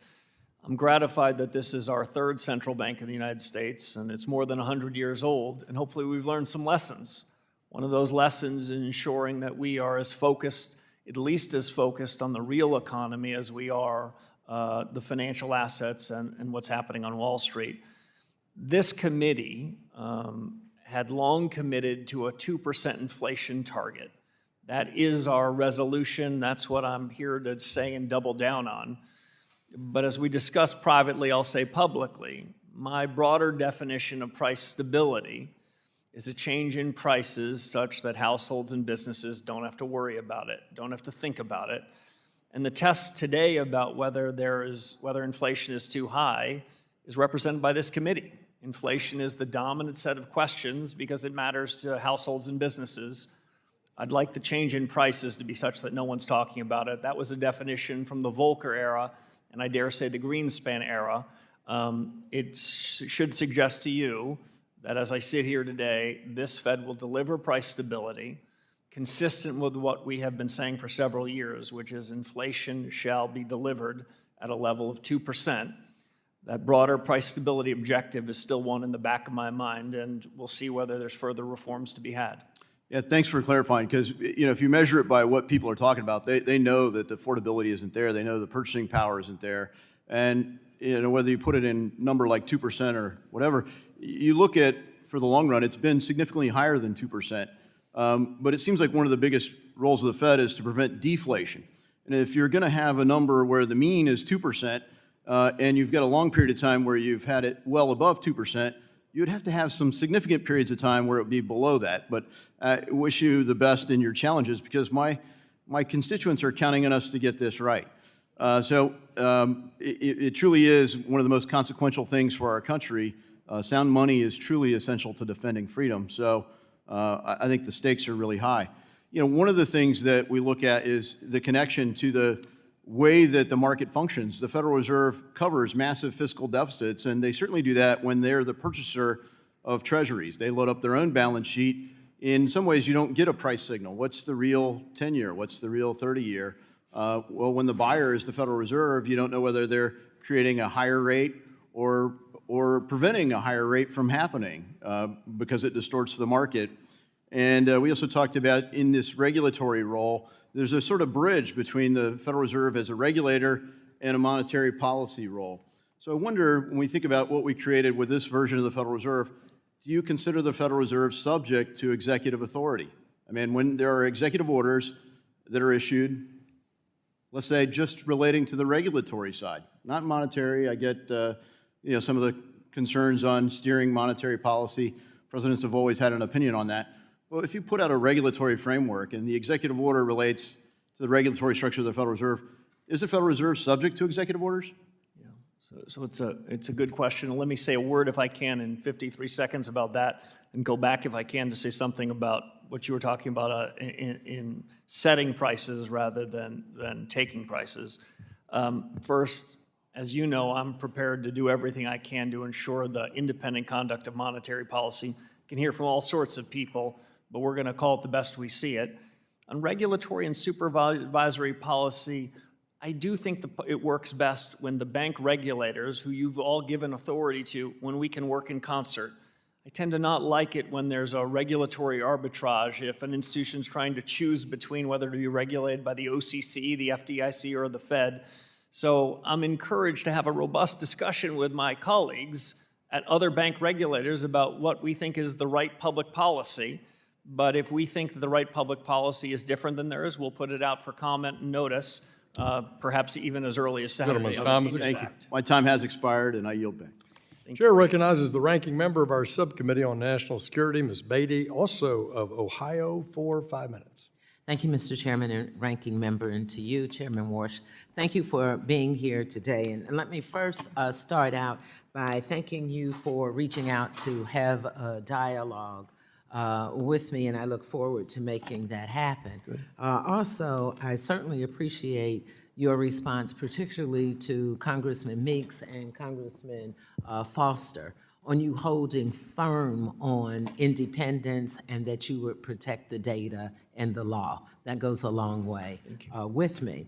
I want to start with a question about the housing market. As you are aware, the Federal Reserve monetary policy heavily influences the United States housing market through setting of benchmark interest rates that directly dictate the mortgage rates and housing affordability. Many homeowners were able to access mortgages at historically low interest rates during the pandemic, but rates have more than doubled since then, and I'm concerned about the impact this is having on first-time home buyers and minority borrowers in particular, who are also facing high home rates and insurance policies. Homeowners are exiting pandemic-related forbearances and also are struggling to enter into affordable repayment plans due to the high interest rates, which in many cases could push them into foreclosures. Now, I understand that the Fed can't increase housing supply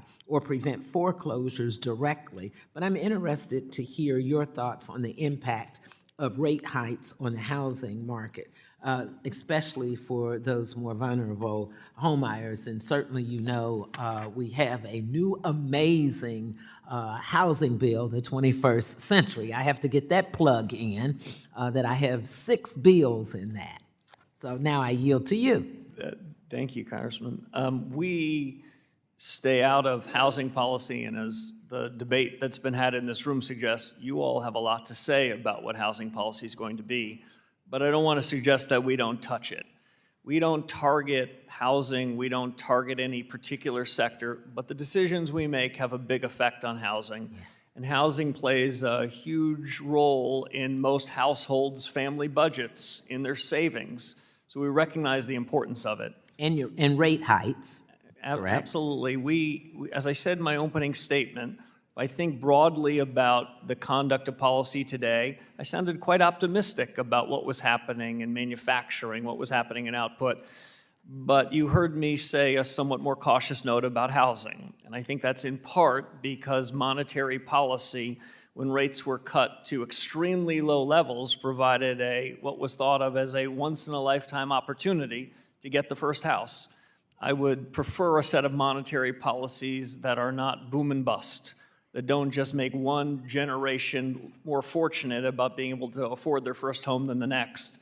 So what we can do in monetary policy is try to be clear about our objectives, deliver price stability in the context of full employment, and not react overtly to any data that happens one day or the next. But We you'll have be an effect sensitive. on long-term rates, and we take it very seriously. And you'll be sensitive to the issues that I'm bringing up. Okay, in my last minute, let me now turn to fraud and scams, which is one of the top concerns that we've been dealing with lately in this committee and my subcommittee.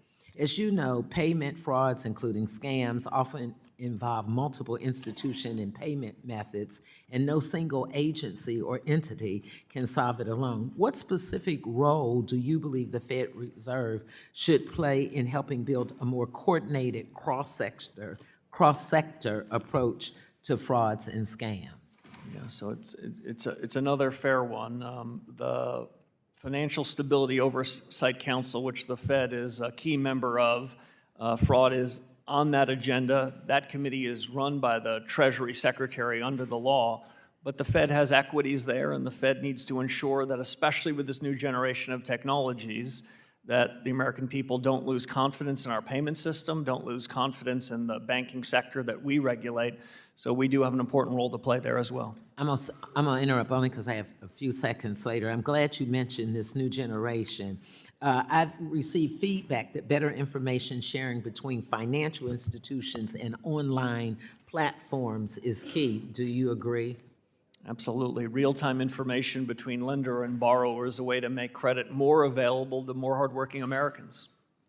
Thank you, and I yield back. Gentlewoman yields back. The chair recognizes the gentleman from Tennessee, Mr. Rose. You're recognized for 5 minutes. Thank you, Chairman Hill, and thanks to Ranking Member Waters for holding the important hearing, and Chair Warsh, thank you for being here with us today. Chairman Warsh, prices for agricultural inputs have, after experiencing a spike during the Biden inflation that began in 2021, have remained stubbornly high. Needless to say, families are also in my district were themselves hit by the rise in food prices that began under Biden and your predecessor in 2021. And grocery prices remain persistently high.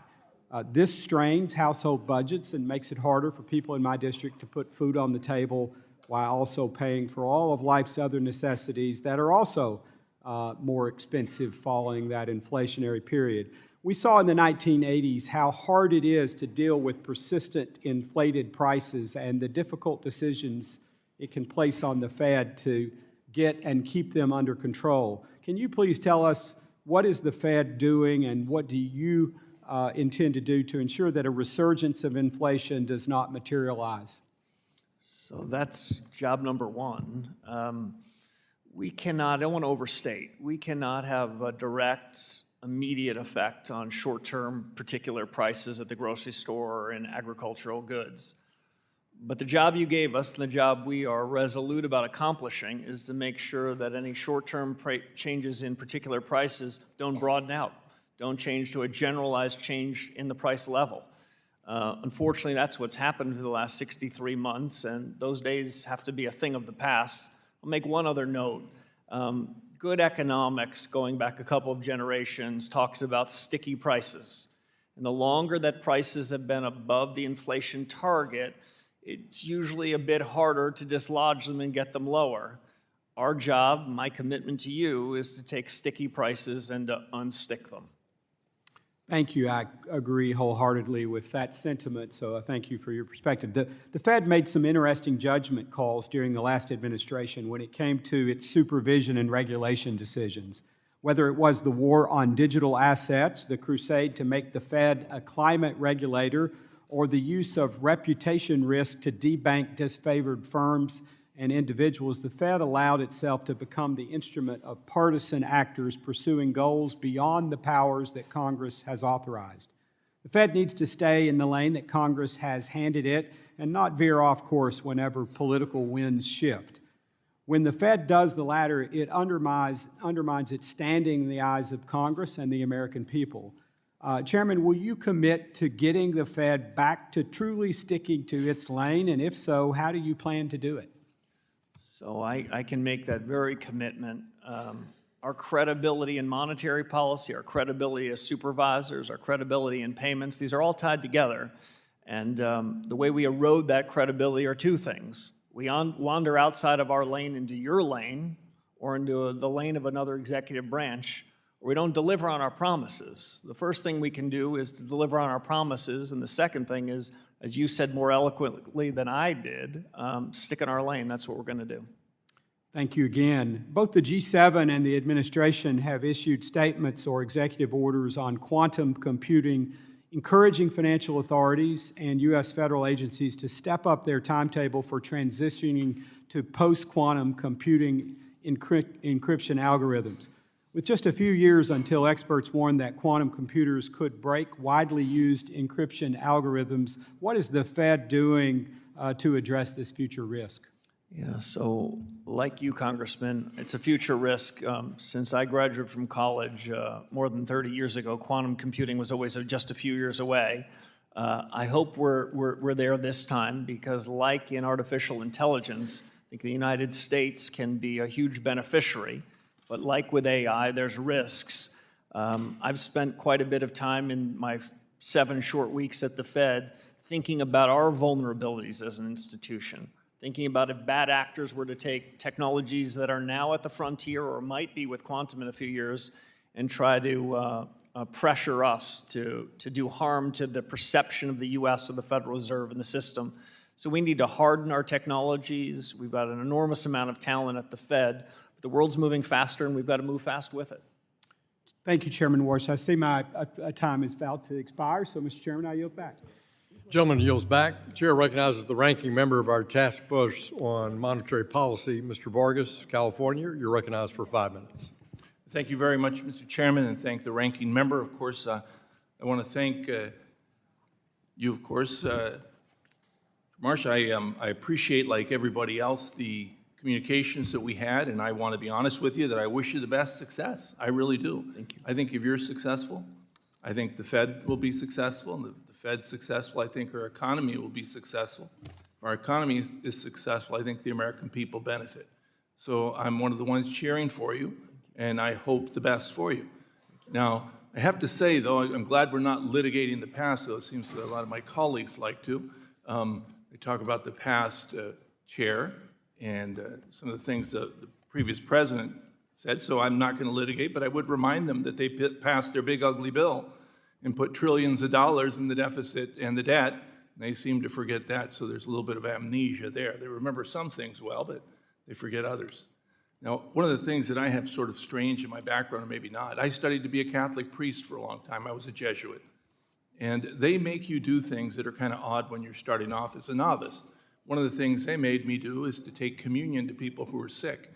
And they would do it as an experiment to test you and to do different things. I remember one person very clearly. He was a man who had been blinded, I should say, at World War II. Wonderful guy. Lived in the Santa Barbara area. And I'd take communion to him. I had to sit there and listen to him for a long time. And he would just talk and talk and talk, and I'm thinking, I'm not getting anything out of this other. I'm sitting with this guy, which is fine. And I finally started listening to him, and I actually learned a whole lot from him. I understood why my novice master had sent me there.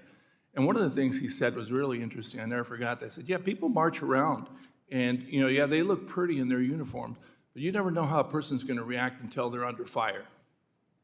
And the reason I say that is, you kind of mentioned it too. In ordinary times, it's easy.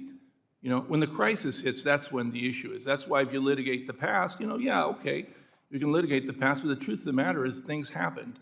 The Great Depression, things happened. We were, so blindly stuck on the gold standard and other things. And of course, we talk about the great wealth that the dot-com did. Well, I remember the dot-com bust too.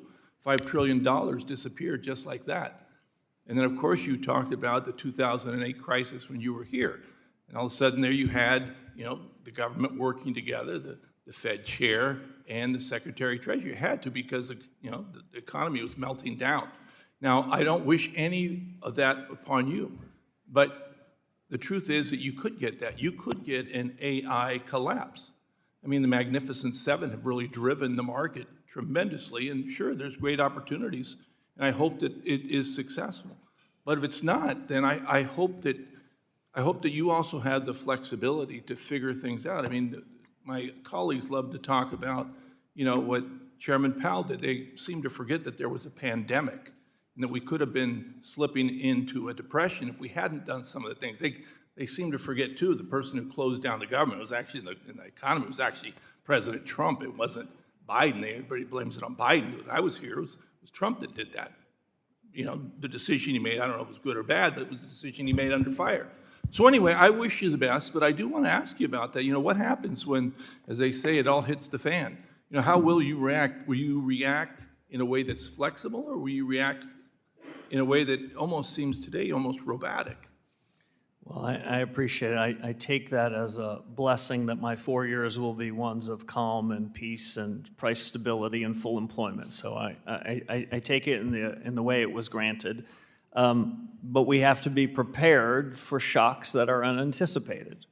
We have to be open-minded to things that might happen. So while it might not be common for the economics profession, we have to show a lot of imagination. My general view, again, coming out of the 2008 crisis, is we need to think ex ante about what we might do when the shocks happen. And it'd be okay to share with the world how we're buying insurance, how we're trying to protect the resiliency of the Fed systems, how we want the banking system, if times aren't always perfect, to be strong and resilient and competitive. And in the conduct of monetary policy, we want to anchor stable prices, deliver full employment, so if and when the shock happens, we have rebuilt the credibility that may have been somewhat lost in 63 months of higher prices. I am not relitigating the past. I know my colleagues have been trying to deliver on stable prices and full employment for a long time. My time is up. The only and I thing intend I'd to say, do so too. They were honorable people, and I think they did the best they could, and I hope you do too. I know you're an honorable person. Good luck, sir. The gentleman yields back. Chair recognizes the chair of the House Small Business Committee, Mr. Williams of Texas, for 5 minutes. Thank you, Mr. Chairman, and also, Chairman, congratulations to you. America's banking system is the engine of prosperity in this country, and it plays a critical role in creating opportunities. From the community banks that serve small towns and Main Street businesses to the larger institutions that support our capital markets, access to credit is essential for families, entrepreneurs, and job creators. And as a businessman who has owned and operated a small business for 57 years, I know firsthand how important it is to have a banking system that is both safe and accessible. And the American public and the American people expect a chance to pursue their American dream, and access to affordable credit is often what makes that possible. So under the Biden administration, we saw proposed regulations that threaten that dream by making credit more expensive and harder to obtain. So my question would be, can you tell us how you think the Federal Reserve's supervisory role can promote a safe and sound banking system while ensuring businesses and families continue to have access to the credit they need to pursue the American dream? It's a great question, Congressman. I'd say two broad things.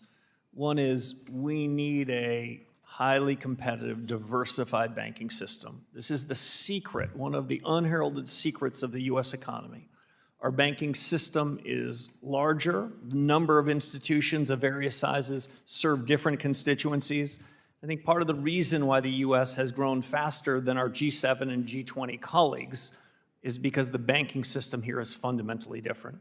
Secondly, what I would say about how we do that is we need to have tailored regulation that befits the kind of institution and the customers that they're treating. One size does not fit all. And finally, I'd say I am all for international coordination of banking standards. It is a useful effort so that we meet in Basel to try to come to some international standards. But the Basel endgame is not America's endgame. That is not the Federal Reserve's endgame. Our endgame is ensuring that we have the right rules that befits our economy so that we have a safe, sound, and competitive banking system. And anything we agree on with international counterparts have to be in service of the American economy. Thank you. And as businesses depend on clear, consistent rules, when Congress passes a law, it reflects the will of the American people. And agencies like the Federal Reserve have a responsibility to faithfully carry out those laws, and regulatory certainty gives businesses like mine the confidence to invest, hire, and grow. So question would be, can you tell us how you intend to guide the Federal Reserve, and will you commit to ensuring the Fed carries out the laws of Congress that Congress passes without expanding beyond its statutory authority? Yeah, I can make that commitment to you, Congressman, because that's how we keep politics out. That's how we stay independent in the conduct of monetary policy. The Federal Reserve is not a repair shop for broken statutes, or we aren't empowered to go wander into areas outside of our remit. We've got a big and important job, I understand it, but it's bounded, and we have to stay inside of those bounds. My last question real quick, Chairman. One lesson I've learned in business is that your word matters, and when you make a commitment, people expect you to follow through, and consumers' trust is earned by doing what they say you are going to do. So the Federal Open Market Committee has made a commitment to the American people to restore price stability. Families and small businesses across the country are trying to plan for the future, and they're coming and they're counting on the Federal Reserve to deliver. So, Mr. Chairman, in the short time we have, what is your strategy for restoring price stability, and what confidence can you give the American people that the Federal Reserve will achieve its price stability target? So I can give you the commitment that we will deliver price stability. I was comforted at my very first meeting about a month ago. As I looked around the table of my 18 colleagues, there was no willingness to tolerate higher prices. There was a commitment that was unambiguous and unanimous that we're going to deliver. So the next question is, how are we going to deliver it? First is, I would say, make it very clear to you and the American people and to U.S. businesses that that is not a commitment we're going to walk away from, and we're not finding acceptable the higher inflation that has endured in this country for more than 5 years. The second thing that we're going to do is take responsibility. As I mentioned to one of your colleagues before, in our view, in my view, there is no anguish in central banking. This isn't saying, oh, I wish this or that were to happen. You gave us a lot of the tools to deliver on that commitment. We intend to do it. And the third and final thing I'll say is we have the tools to do it. We have a printing press, we have a balance sheet and interest rates. They have both provided significant accommodation and restrictiveness during different parts of the business cycle. And over the coming period, I'm going to ask our colleagues and have a good family fight about the extent and timing in which we would need to deploy those to deliver on the promise. Appreciate your leadership. I yield back. Chair recognizes the gentleman from New Jersey, Mr. Gottheimer. You're recognized for 5 minutes. Thank you, Mr. Chairman. Chairman Warsh, congratulations again, and thank you for your service to our country. Thank you. You stated that the use of AI technologies is, quote, a paradigm shift, and that the United States would be, quote, a big winner in the medium term. How has the use of AI impacted your view and the future of the global economy, and how is the Fed reacting? How should it react, and especially vis-a-vis China and our other competitors? So I don't view the U.S. economy as in a zero-sum game. I don't think that weakness abroad is good for the U.S. But what I do mean to say is if there was one thing that is the biggest driver of American prosperity, it's productivity. Productivity gives companies the ability to invest in new capital. Workers then have that new capital and can deliver and ultimately have higher real take-home wages. This is a supply shock in the United States. I have to admit it's happening faster than I would have projected 18 months or 2 years ago. We're seeing this technology and the capability of these models grow at exponential rates. Something like a hyper Moore's Law is happening. I don't want to suggest that we know exactly how this is going to shake out, but the U.S. is best positioned to be a winner. But again, as I may have mentioned earlier, you gave us a job to deliver stable prices and full employment. What are the consequences? What are the implications of this positive technology shock to that? I've taken 3 experts. I've asked them to deliver their views to us over the coming 3 to 6 months. And then internally at the Fed, we're going to do a lot of work. I'm confident that at the end of the day, the U.S. is a winner, but it's not going to be a linear path, and I'm open-minded to challenges both to the full employment and price stability part of our mandate. Right, because as part of that, I assume the workforce employment is going to be, what should our goals be? Should they shift? I assume those are the kind of questions you all are debating? Yeah, we're debating just those questions, Congressman, and if I were to look over the last few months, it looks to me as though this technology hasn't displaced workers at this point. It's made them a bit more productive. And I say a bit because I think the productivity is in front of us. But a year or 2 from now, will these intelligence tokens be adding to the workforce or causing the workforce to temporarily be disrupted? That's something that we're very focused on as we think about what the economy looks like 12 and 18 months from now. Thank you. We're seeing an unprecedented number of children using apps on their phones like prediction markets or sports books to gamble. Research is showing especially young people are very active in the past year. 11 to 17 have gambled in the last year, 36% of them. What is your view regarding possible insider trading on these markets? Are you thinking about that? Do you think we should be doing more to protect our children on these betting apps? Have you thought about that at all? Well, I've thought about in two respects. First, when I was sort of a junior in junior high school and high school, I was the nerdiest kid probably in this room, so I wasn't wandering into those. That's saying a lot. You should meet the chairman. Yeah. Go ahead. But generally, the questions about the use of kids and smartphones and whether insider trading is happening and the rest, that is almost entirely outside of the Fed's jurisdiction. So I'll defer to other people around, both in the Congress and the executive branch, to take those on. I don't really have much more for you. Let's pivot to something else. Modernizing and expanding certain aspects of the federal deposit insurance remains an important priority for me. Will help ensure that small businesses remain stable and mainstream is able to thrive. What are your thoughts on mandated federal deposit insurance standards across the board for all banks? Should there be specific asset thresholds, a tiered system? Is there a middle ground in this debate? Yeah, so we're going to follow the law, and we're not going to weigh in on what we think the right deposit insurance caps are. But I don't want to walk away from the question entirely. The FDIC insurance caps should be binding. That is, we need to have a supervisory and regulatory system such that if a few banks get in trouble, either myself or the Treasury Secretary don't have to, in unusual and exigent circumstances, provide backstops for everybody, including depositors. So the way I think about it is deposit insurance reform and proper deposit caps should be of a piece with strong reform-oriented supervision and regulation. So the law that you decide should be the right caps for individual deposits. That should be the case both in good times and bad. Last question. Do you think that people in my district, young people, keep coming up to me and say they're not going to be able to afford a home, to be able to get a mortgage? Do you feel confident in your tenure people are going to still be able to afford to get a mortgage? I'm a great believer in the American dream, and I know that a mortgage and first-time house is one important step to do that, and we'll do what we can to support it. Thank you. I yield back. Thank you. Congratulations again. Thank you, Congressman. Gentleman yields back. The chair also wants to, as I call on the gentleman from South Carolina, just offer condolences to the gentleman from South Carolina and all the people of South Carolina on the loss of Senator Grant. And with that, the chair recognizes the gentleman from South Carolina, Mr. Timmons, for 5 minutes. Thank you, Mr. Chairman, and thank you, Chairman Warsh, for appearing before the committee today. The Federal Reserve has an important responsibility to carry out the mission Congress assigned to it. Maintaining public confidence depends not only on sound economic policy, but also on staying within the statutory mandate. In recent years, many Americans question whether the Federal Reserve moved beyond that mission through actions involving climate-related financial regulation, digital assets, and reputational risk. I appreciate the steps that have been taken to refocus the institution on its core responsibilities. Looking ahead, it is important to ensure the Federal Reserve remains focused on the responsibilities Congress has given it.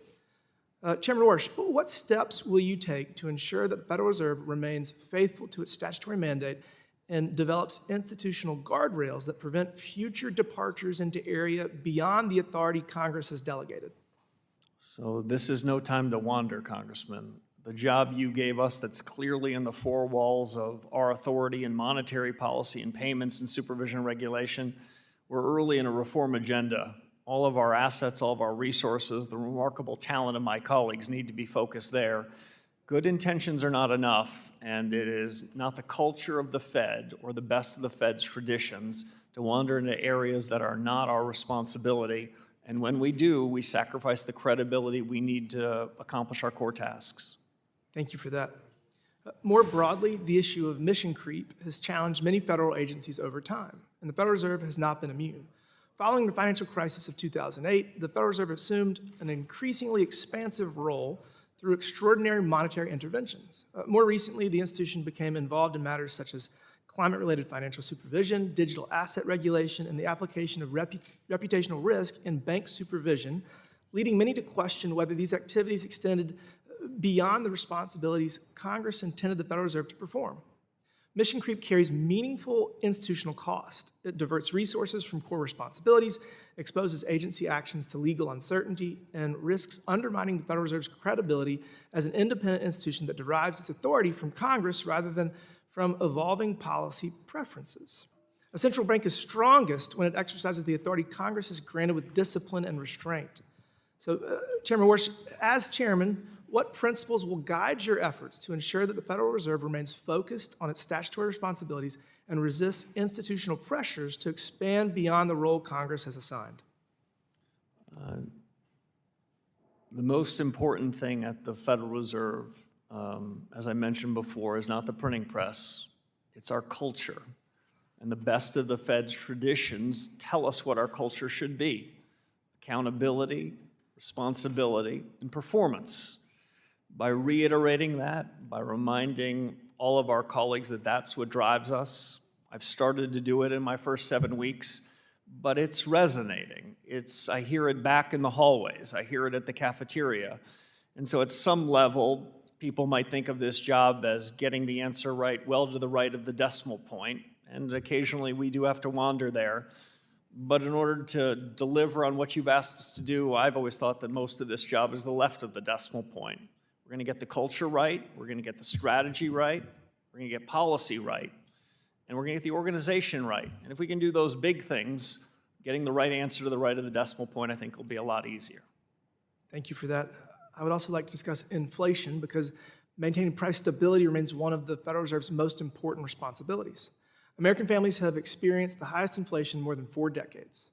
Rising prices reduce purchasing power and place real restraint on household budgets. While inflation has come down from its peak, recent data suggests that inflationary pressures remain and price stability has not yet been fully restored. The people I represent should not have to endure another sustained period of elevated inflation. Stable prices are fundamental to long-term economic growth, household financial security, and confidence in our monetary system. Chairman Warsh, what is your assessment of the current inflation outlook, and what policies will the Federal Reserve pursue to ensure that restoring and maintaining price stability remains its foremost monetary policy objective? First, I agree, Congressman, with your diagnosis. For too long, American households and businesses have suffered the undue hardship of high inflation. This Fed will deliver price stability. This Fed has the power to do it. We have the tools to do it. What I would also say is I'm not in the business of trying to prejudge what the committee that I'm honored to lead decides. I think we need to have a continued good family fights on this subject. That'll start again in a couple of weeks. And when we have news for you about exactly the methods of solving this problem, we'll be very clear about what they are, and so will the American people, to deliver price stability. Thank you. I yield back, Mr. Chairman. Gentleman yields back. The chair recognizes the gentlewoman from Massachusetts. Ms. Presley, you're recognized for 5 minutes. Thank you, Mr. Chair, and welcome, Chair Warsh. Congratulations, and welcome to the Financial Services Committee. I represent the Massachusetts 7th Congressional District, a beautiful, dynamic district, and also one that is deeply unequal. In fact, in a 3-mile radius from Cambridge, home to your alma mater, to Roxbury, a historically Black, vibrant community in my district. That being said, median household income drops by $50,000 and life expectancy by 30 years. That's just in a 3-mile radius. And those inequities are not naturally occurring. They are man-made. They're the result of intentional and deliberate government action. So I'm here, and what guides me is the work to be just as intentional and just as deliberate in making sure that government works for all people. And I know we're just getting to know one another, but I hope I can count on your partnership in that mission, Mr. Chair. I'm going to begin with what should be an easy yes or no question. Are you committed to fulfilling the maximum employment requirement of the Federal Reserve's statutory mandate? Congressman, absolutely. We have no disfavored part of the job that you gave us. Price stability and maximum employment are not an either-or proposition. I'm committed to both of them.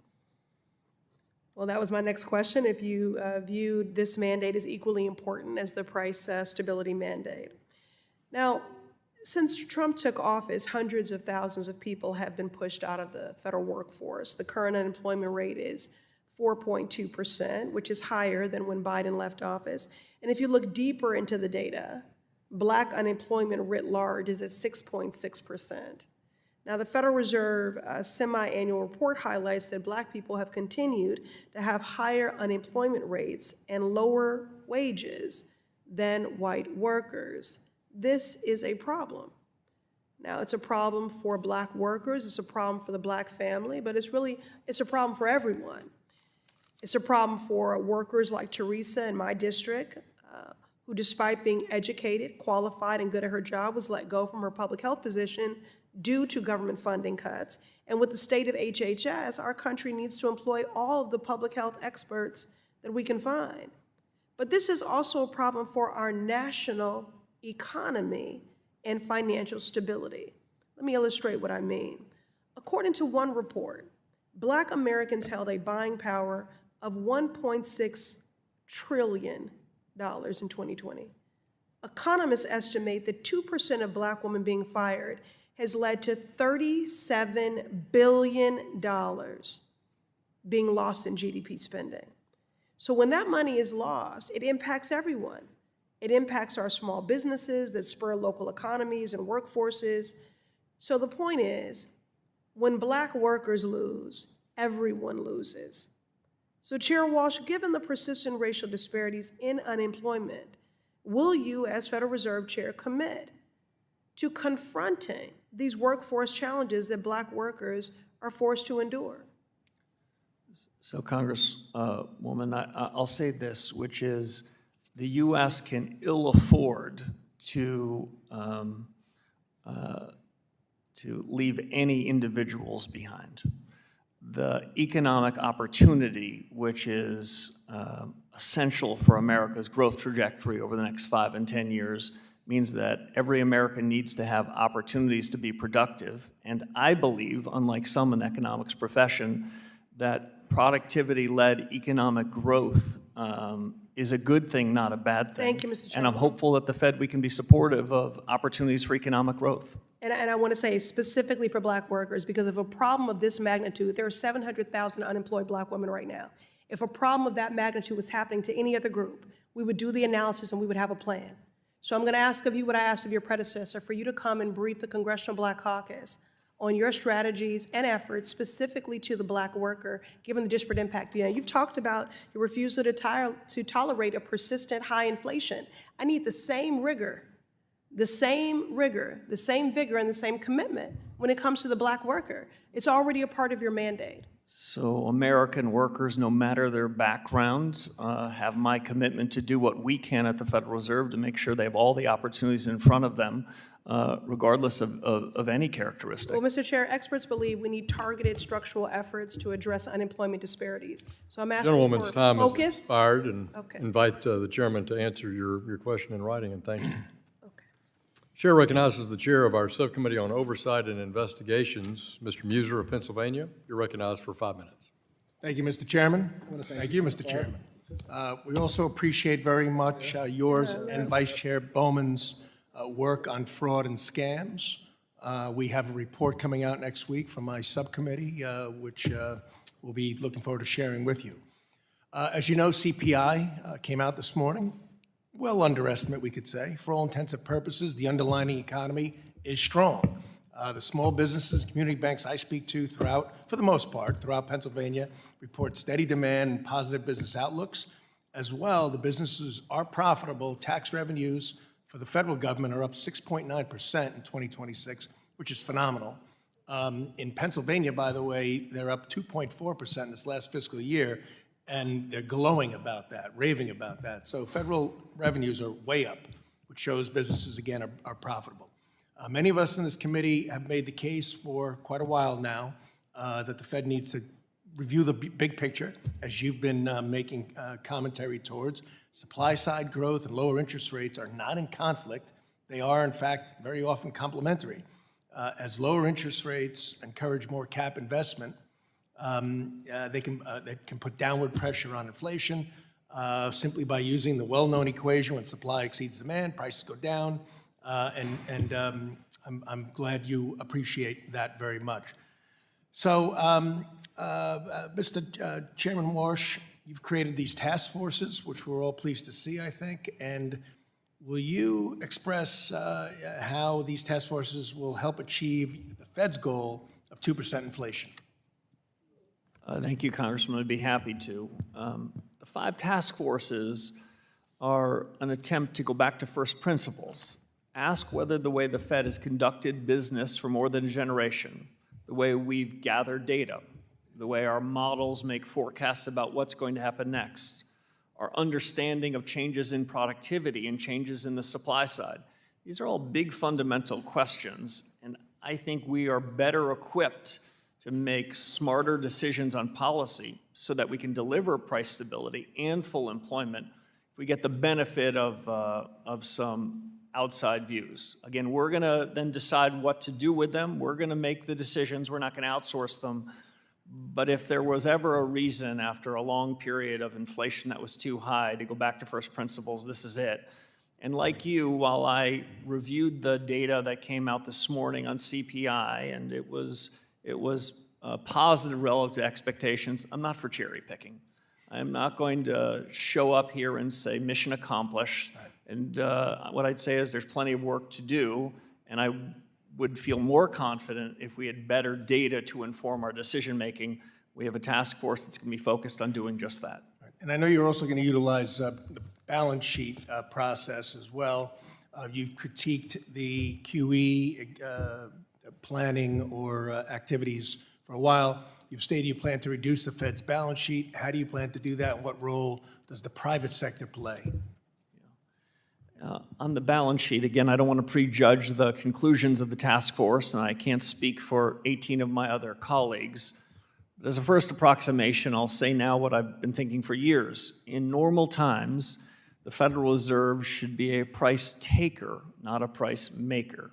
We should be observing what is the price for a 10-year treasury between a willing buyer and willing seller. We shouldn't have our thumb generally on the scale.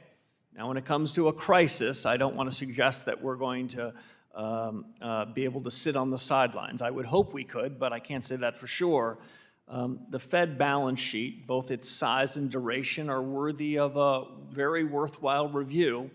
I'm inclined to think that there are better regimes we can go to, but we're not going to do it without due consultation with the markets and with members of this committee.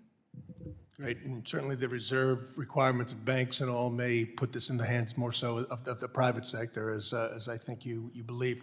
Chairman Greenspan in the 90s recognized that a productivity boom from computers and the internet was putting a downward pressure on inflation, and he cut rates based on that data, ahead of the data. Does AI present that same kind of opportunity today? If you've seen one productivity boom, you've seen one productivity boom. Okay. I take very seriously the productivity booms that we've had. And generally, if you look at the surge in productivity in the post-war era in the United States, we tend to move from a relatively low productivity realm environment where productivity grows about 1.5% a year. And then for a decade or longer, Gentleman's time has expired. to a higher productivity realm. I think this could be that opportunity, but I can't say it for certain as of yet. Thank you. I yield. Chair recognizes the gentleman from Illinois, Mr. Caston, for 5 minutes. Thank you, Mr. Chairman. Chair Warsh, nice to see you here. Welcome. I want to start with just a purely academic question for you, just on economic theory, but with some context. You talked to Dr. Foster about your experience in the 2008 downturn. I was not here in 2008, but I remember in 2020 when former Chair Bernanke came in as someone who had some experience steering through a crisis. I remember that we had this meeting in March of 2020 saying, we've never seen unemployment spike this quickly since the Great Depression. We've never seen GDP collapse this quickly since the Great Depression. And here's someone who steered the economy through an $800 billion bailout, which at the time seemed like a big number. I mention that, number one, because I hope you don't find yourself in the future being asked to address Congress based on your own expertise steering through through a crisis, although certainly Chair Powell got his chance there as well. But The difference in the way that we responded to COVID and the way we responded to 2008 was a much heavier fiscal stimulus, whereas the 2008 crisis was, largely QE and monetary, as big as $800 billion was. We also recovered from COVID a ton faster, not only faster than everybody expected, but faster than all of our peers. And should we find ourselves in another crisis, what do you, just as an economist, how do you think about the right shaping of fiscal and monetary policy? Obviously, you only have purview over one of those, but your voice is going to matter. As I said in an analogy to one of your colleagues, I'll say it here. If you've seen one financial crisis, you've seen one financial crisis. So I'm careful about extrapolating. More generally, I would say the response to the 2020 pandemic had some very similar areas with respect to monetary policy. That is, the central bankers in 2020 took some of the toolkit that we innovated on in 2008 or 2009, and they provided overwhelming liquidity. That's in our remit in crises, not in more normal times. My judgment in 2008, judgment in 2020, and if we were to have a crisis when you and I are in these roles, I would be describing to you what the central bank can do. I would also try to describe to you the limits of our authority, such that you have the opportunity to make whatever decisions you think are right. But I'm going to make a promise to you now that I would hope to hold to then, which is the fiscal policy response is going to be the decision of you and the administration. We're going to do our very best to steer clear of that. Well, and I appreciate that, and I think none of us want to go there again, but we also want to make sure that, monetary policy can target some sectors of our economy, not the others. We need to work together. On a similar subject, I want to pivot, and I was spinning through, and I love these reports all the time. Send them it's always good reading. I want to talk specifically about Figure 1 and Figure 43. Figure 1 shows U.S. CPI over the last decade or so. Figure 43 shows global CPI trends. And what's very clear is that U.S. inflation picks up immediately after Liberation Day on account of the tariffs. Global inflation picks up after the Iran war. You can see the spike. So, we had inflation generally coming down after 2020, starts picking up on account of tariff policy, and then starts picking up again on account of foreign policy in the United States. And you can just see in those charts what was domestic and what was international. How effective is monetary policy when it's fighting with fiscal policy or foreign policy or economic policy? Because I don't really understand the theory of the case that interest rates undo tariffs or that interest rates undo high oil prices, or for that matter, QE or the other things. So, how concerned should we be about monetary policy that's got a different set of goals than the outcomes of fiscal policy right now?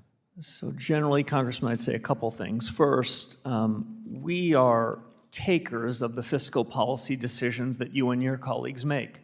We will take that into account. I'm not suggesting that we act in isolation. What I am to be clear, we didn't vote on tariffs or the Iran war. But the policies that are made of the executive branch and of Congress, we're aware of them. We have a wide lens.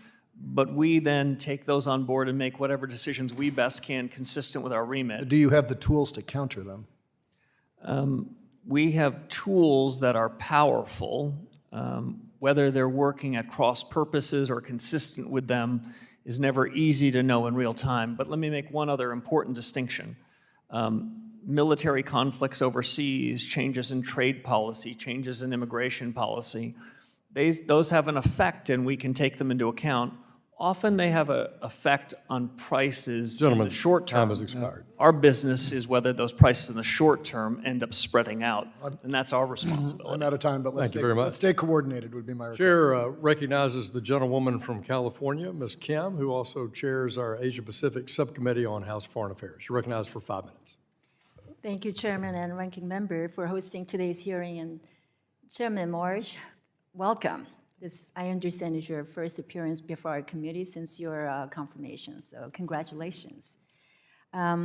Earlier this year, you may have heard I introduced Payments Access and Consumer Efficiency Act, PACE Act, with my Democratic colleague Sam Liccardo, because I kept hearing from my constituents in Orange, Riverside, and San Bernardino counties about how important these payment modernization is in helping small businesses owners make payroll and make sure that their workers get their paychecks on time. And President Trump understands that, which is why he issued the executive order earlier and signed that to call for a financial system that is more innovative and is affordable for American families and businesses. So Chairman Warsh, I understand you share that goals and vision for the Federal Reserve as well. But currently the situation is the payments company holding money transmitter licenses in all U.S. states and complying with every Bank Secrecy Act rule and holding customer funds in a one-to-one liquid reserve still has no legal pathways to access the Federal Reserve payments rail directly. So as a result, small businesses and consumers bear the burden of increased costs and slower payments. So the PACE Act is trying to address that by creating OCC-supervised activity-based registration for sophisticated payment companies that trade federal safeguards, BSA compliance, and capital reserves for direct access to FedNow, FedWire, FedACH. So, Chairman, can you talk about how you plan to work with the OCC and Congress to ensure that well-regulated payment companies have access to the infrastructure they need to lower costs for American consumers? So thank you, Representative. I look forward to working with you on any details of your legislation without picking sides. What I would say is the payment system that the Federal Reserve supports needs to be resilient, needs to not play favorites, needs to be able to withstand shocks, and needs to be reliable and accessible so that we can do our part to ensure that the payment rails in the United States are strong. I would make a distinction between that and any payments that interact directly with retail customers. This is a business that the central bank needs to and should stay out of. A competitive banking system, a competitive payment system provides huge benefits to the U.S., so I wouldn't want to infringe on the businesses and practices of the private sector. I appreciate that. As you know, I took my team and I talking to the stakeholders quite a bit since last year until we introduced it in a bipartisan way. So I look forward to having that conversation with you. But I think we agree that across the board, we need to modernize and reevaluate how we consider banking charters to ensure that our financial system continues to be the most competitive in the world. So to that end, I just want to let you know that PACE Act is, again, in response to President Trump's executive order. And when you know that the U.S. is the only G7 country that does not have a system that allow fintech or non-banks a direct access to traditional payment networks, I think it's really important that we work together. And I do want to work with you on this issue of a master account access and the PACE Act. So I hope we can take the time, and I hope that you and your team, now that you are in office, to review it, and we hope to get your technical assistance on the PACE Act from your team shortly. Thanks. Another major priority of mine has been expanding access to workforce housing. Last week, as you know, we, as part of the 21st Century Road to Housing Act, I was able to increase the cap for investments in community lending and affordable housing. So as we continue to build on that momentum of expansion of the low-income housing tax credit, one thing that has caught my eye is the 100% risk weight for these types of investments in the proposed Basel Endgame rulemaking.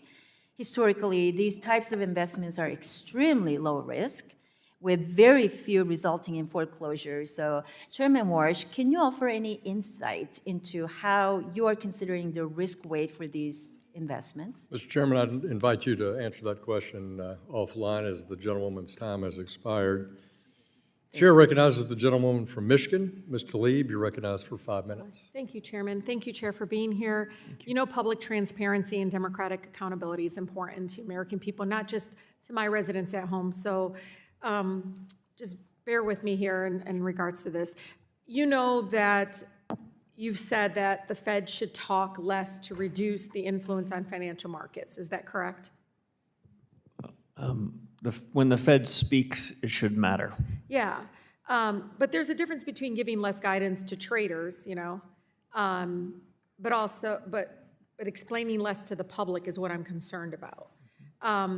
You know, these hearings exist because Congress is paired with the dual mandate with, you know, we have a duty to report on progress towards various goals. So, you know, again, it matters what kind of communication you reduce. So, for instance, you know, transparency in regards to, like, one of the things that bothers me is, like, you as the Fed chair has to publish the calendar, your calendar, right? Correct? I believe subject to FOIA requests, we turn over, consistent with Yeah, FOIA, but when the you- appropriate entries. But when you provide it, you don't actually put the topic of what those meetings were about. So I've only been in office 7 weeks, so I haven't even provided it yet, but we'll fully Okay, I'm comply, gonna we'll fully comply with the law when such just- requests are made. Yeah, I just think, you know, I think what the American people want, or anybody, is not just who are you meeting, but what the topic is, I think is important. So let's get back to what you provide to the public. So when the Fed communicates less, how does the public or the committee judge whether or not the evidence was, or the method was responsibly implemented? So I draw, Congresswoman, an important distinction. Yes. Our number one objective is getting policy right, and if we get policy right, we can deliver lower prices. Transparency and communication is usually quite essential to do that. So I'll draw a distinction between our internal deliberations, where we get to have a good family fight and talk about the hard issues, and then our decisions. I think our decisions are things that you should know everything about. You should understand our rationale. We should be responsible and accountable. And if we don't deliver what we say, you should hold us account. Yeah. So in that, I But how favor you full del- transparency. Yeah, so it sounds like you will be open to absolutely being, regards to the method and the rationale and the thinking behind the decisions. Yes. Okay. So if, you know, again, this is something of a concern for me, because when people say that to me, I'm like, if the Fed speaks less than public, then the words that are spoken in private to banks and invited audiences and off-the-record settings, you know, that's why the calendar, it's like, don't just provide the calendar, provide what topic, because I think it's important. So what specific steps will you take so that a quieter Fed, because that's what you sound like you're towards, you want a quieter Fed, isn't a Fed heard only by the well-connected? So I don't think there should be any special dispensations to the well-connected. My judgment is what matters most is the real economy. Yeah. Financial prices then can capture what's going on. My message more broadly to you, but also to people that are in the cottage industry of following the I know, Fed. but you know, the regular person out there is not going to get a meeting with you, not going to know a lot of these things. That's why I'm asking. So, like, will you at least commit to publishing readouts of your meetings with the market participants? I'm committed to follow the law, and But I'm we should committed know to what do you're more telling- than that. But we should know what you're telling them, because not the 750,000 people in my district can get a meeting with you, and you want to talk to the public less. So I don't know. I just want to make sure that we understand the intent and the decisions that are being made. So in 2025, you said that Fed had, quote, redefined its legislative remit and signaled a willingness to accept like a higher inflation, and all that stuff really, you know, my folks are thinking this isn't going to impact employment, this is going to, you know, like, what is going on here? Yeah, so what went on is the Fed changed its academic framework and its operational framework, and it led to higher prices, which did more harm to the least well-off among us than any policy that I could have imagined, and so that's why we have to reform it. I know. The Fed's begun that reform, and we're going to continue it. Okay, last question. At your June press conference, you said that there is, quote, no cruel choice, that strong employment and low prices are mutually compatible. If there's no trade-off, pursuing maximum employment costs you nothing in terms of inflation. So, Chair, what concretely are you doing to pursue maximum employment right now? So concretely, what we're doing is going to deliver price stability, and when we deliver that, households and Explain that businesses will more. be stronger. Explain that more. So I can think of few things. Gentlewoman's time has expired, and I invite the chairman to carry on that explanation in writing, and I thank the gentlewoman. The chair recognizes the gentleman from Wisconsin, Mr. Fitzgerald, for 5 minutes. Chairman, thank you so much for being here. Thank you. I am trying not to be redundant on the questions you've already been asked, but Chairman, the June FOMC statement reaffirmed the Fed's policy of maintaining ample reserves in the banking system. While your balance sheet task force is reviewing the benefits and risks of that framework, so if you go back to 2019, when reserve scarcity kind of contributed to stress in the short-term funding markets, what market indicators, in your opinion, should the Fed watch most closely to determine whether balance sheet reduction is moving too quickly, which is a concern? So, Congressman, we have to look at a mosaic of information to judge how best to conduct policy. I wish there were some simple rules that we could rely on for monetary policy or clear and simple rules on the balance sheet. What we have to do right now is go back to first principles and ask ourselves whether this large balance sheet of a duration that is much higher than it was some years ago, whether that's consistent with good monetary policy. And then we're going to ask ourselves whether there's a better regime, and finally, how to get from the current regime to something else. We haven't prejudged any of those answers, but the goal isn't to be disruptive to markets. It's such that markets, the banking sector, and the real economy can understand the change and have time to adjust if we end up doing so. Thank you. Chairman, in the interest of time, I'm going to yield my time back. I thank the gentleman. Chair recognizes the gentleman from New York. Mr. Torres, you're recognized for 5 minutes. How are you, Chair? Thank you for your service. During your Senate confirmation hearing on April 21st, 2026, you said, quote, "The measures I prefer looking at are things that are called trim averages, where we take out all of the tail risk." Separately, on May 31st, 2026, the Wall Street Journal reported that you want the Federal Reserve to give greater weight to the Dallas Fed's trim mean PCE. And so I want to offer a critique and then have you respond. Trim mean PCE lagged behind core PCE in detecting the inflation shock that began in 2021. Core PCE crossed the Federal Reserve's 2% target in March 2021. Trim mean PCE did not cross that same threshold into July, a 4-month lag. By February 2022, core PCE had risen to 5.4%, while trim mean PCE stood at only 3.6%, a divergence of nearly 2 percentage points. And so here's my question. If trim mean PCE detected the inflation shock later, understated its severity, and diverged from core PCE by nearly 2 percentage points, why should the Fed place greater weight on it when setting monetary policy? And to put a finer point on it, your core criticism of the Fed is that it was behind the curve on inflation. That same criticism can be leveled against your preferred measure on inflation. So why the disconnect? So none of those are very good measures of underlying inflation. That Wall Street Journal story that you referenced is incorrect, that I have a preferred measure from one of the reserve banks. If I had a preferred measure, I wouldn't have called for a task force to go back to first principles, and the data task force will be looking importantly at inflation measures. My view is that we need new measures to understand the underlying changes in inflation. Am I interested in what's the mean or median price of a good in a big box retailer? You bet I am, and none of these measures capture that. I am super interested in finding new measures to do a better job to help us inform our decisions so that the inflation of the last 5 years don't continue. Now, you have repeatedly described inflation as a choice. A simple yes or no question. Do you mean a choice by the Federal Reserve? I mean a choice by the Federal Reserve and fiscal policymakers both, but I'm not trying to push the responsibility onto you. The Congress said that we're in the business of ensuring stable prices, and that's exactly what we're going to do. So combating inflation is part of the Fed's statutory mandate, and you view inflation as a choice by the Fed. Combating unemployment is also part of the Fed's mandate. Do you view unemployment as a choice by the Fed? We have no legislative orphans. We can't just take one part of the statute you give us and disown the others. I will just add a touch of complexity. We have more control over the price level ourselves than we do the unemployment rate. We have some say there, but so do all the policies that you and your colleagues put into place. But obviously, if you aggressively raise interest rates, that could have the effect of causing unemployment. So in that sense, it's a choice, right? There are multiple forces that shape both inflation and unemployment, and the Fed is one among many.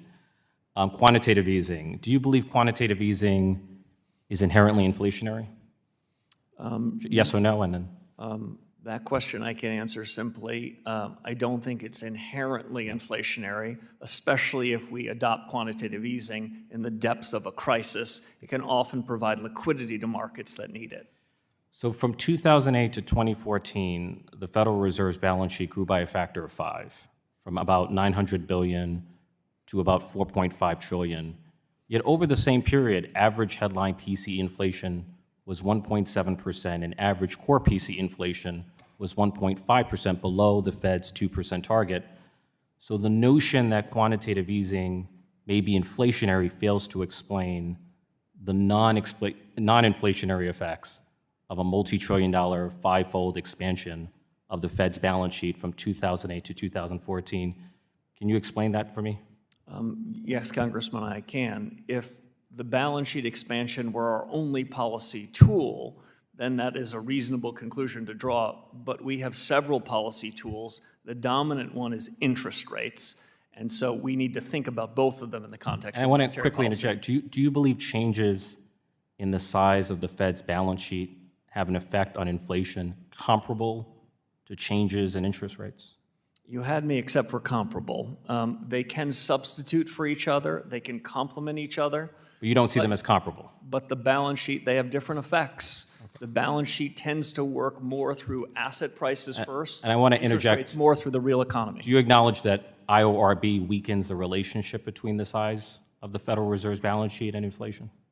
Not precisely. I don't know if I can answer that fully in one You second. need to answer it in writing, and it'll be very interesting because these were good questions. I look forward to doing that. Thank you. With the time we have remaining that the chairman's allocated us, the chair now recognizes the chairman of our subcommittee on housing and insurance, Mr. Flood, and I recognize you for 4 minutes. Thank you, Mr. Chairman, and thank you for being here, Chairman Warsh. I'd like to begin by emphasizing the importance of the independence of the Federal Reserve. Markets rely on our financial system and the dollar as a stable, safe place to put their money. The stability of our financial system is at the center of our global influence. Our adversaries know that if they can break our debt markets, if they can break the dollar, they can remove one of the largest and most significant advantages we have as Americans. The strength of our system and, in turn, our ability to stand up against foreign adversaries that seek to destabilize it is partially a function of having an independent Federal Reserve. If we lose an independent Federal Reserve, we will lose the confidence of people around the world that use the U.S. markets and the U.S. dollar as a safe haven, and that would be devastating for our economy and the economic security alike. Thank you for your work. I want you to know that I strongly support your ability to operate in an independent fashion.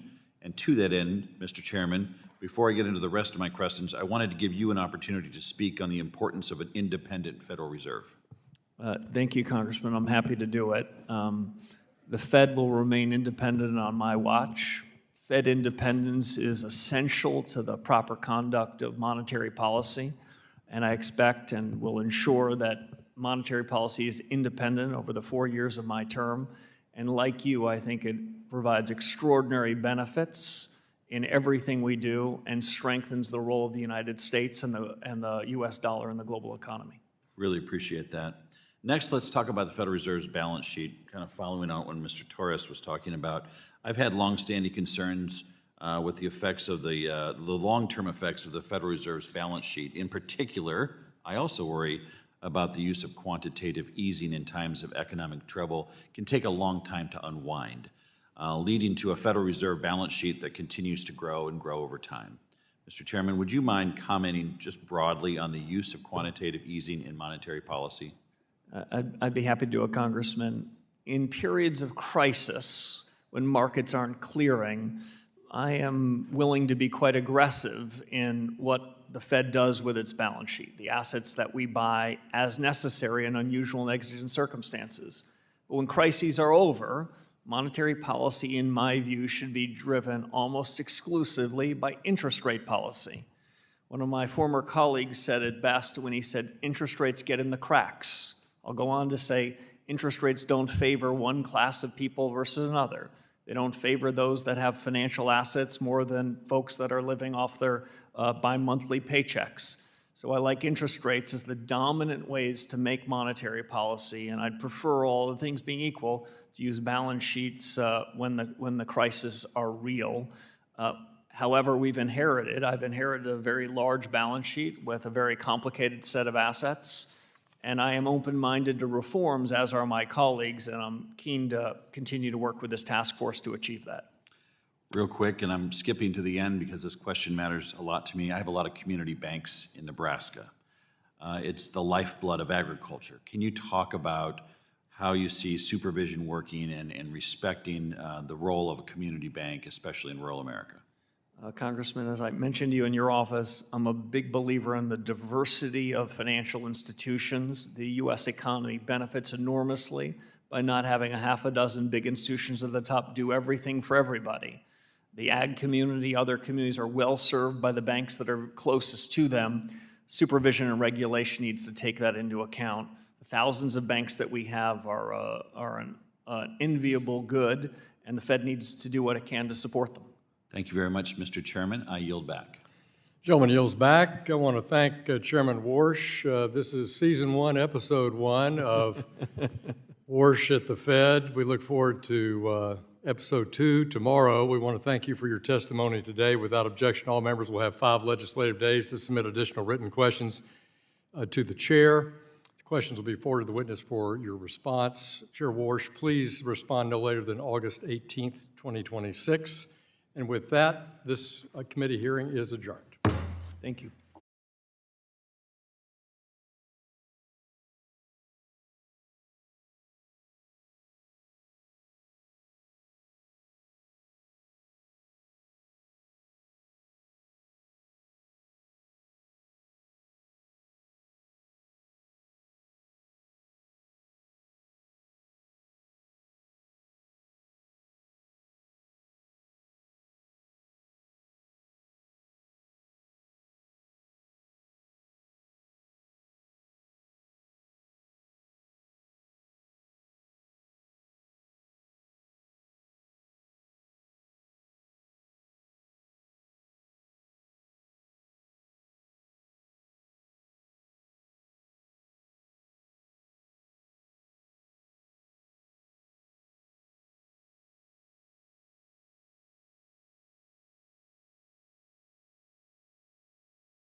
Imagine being able to build an app with your name on it, just by thinking about it.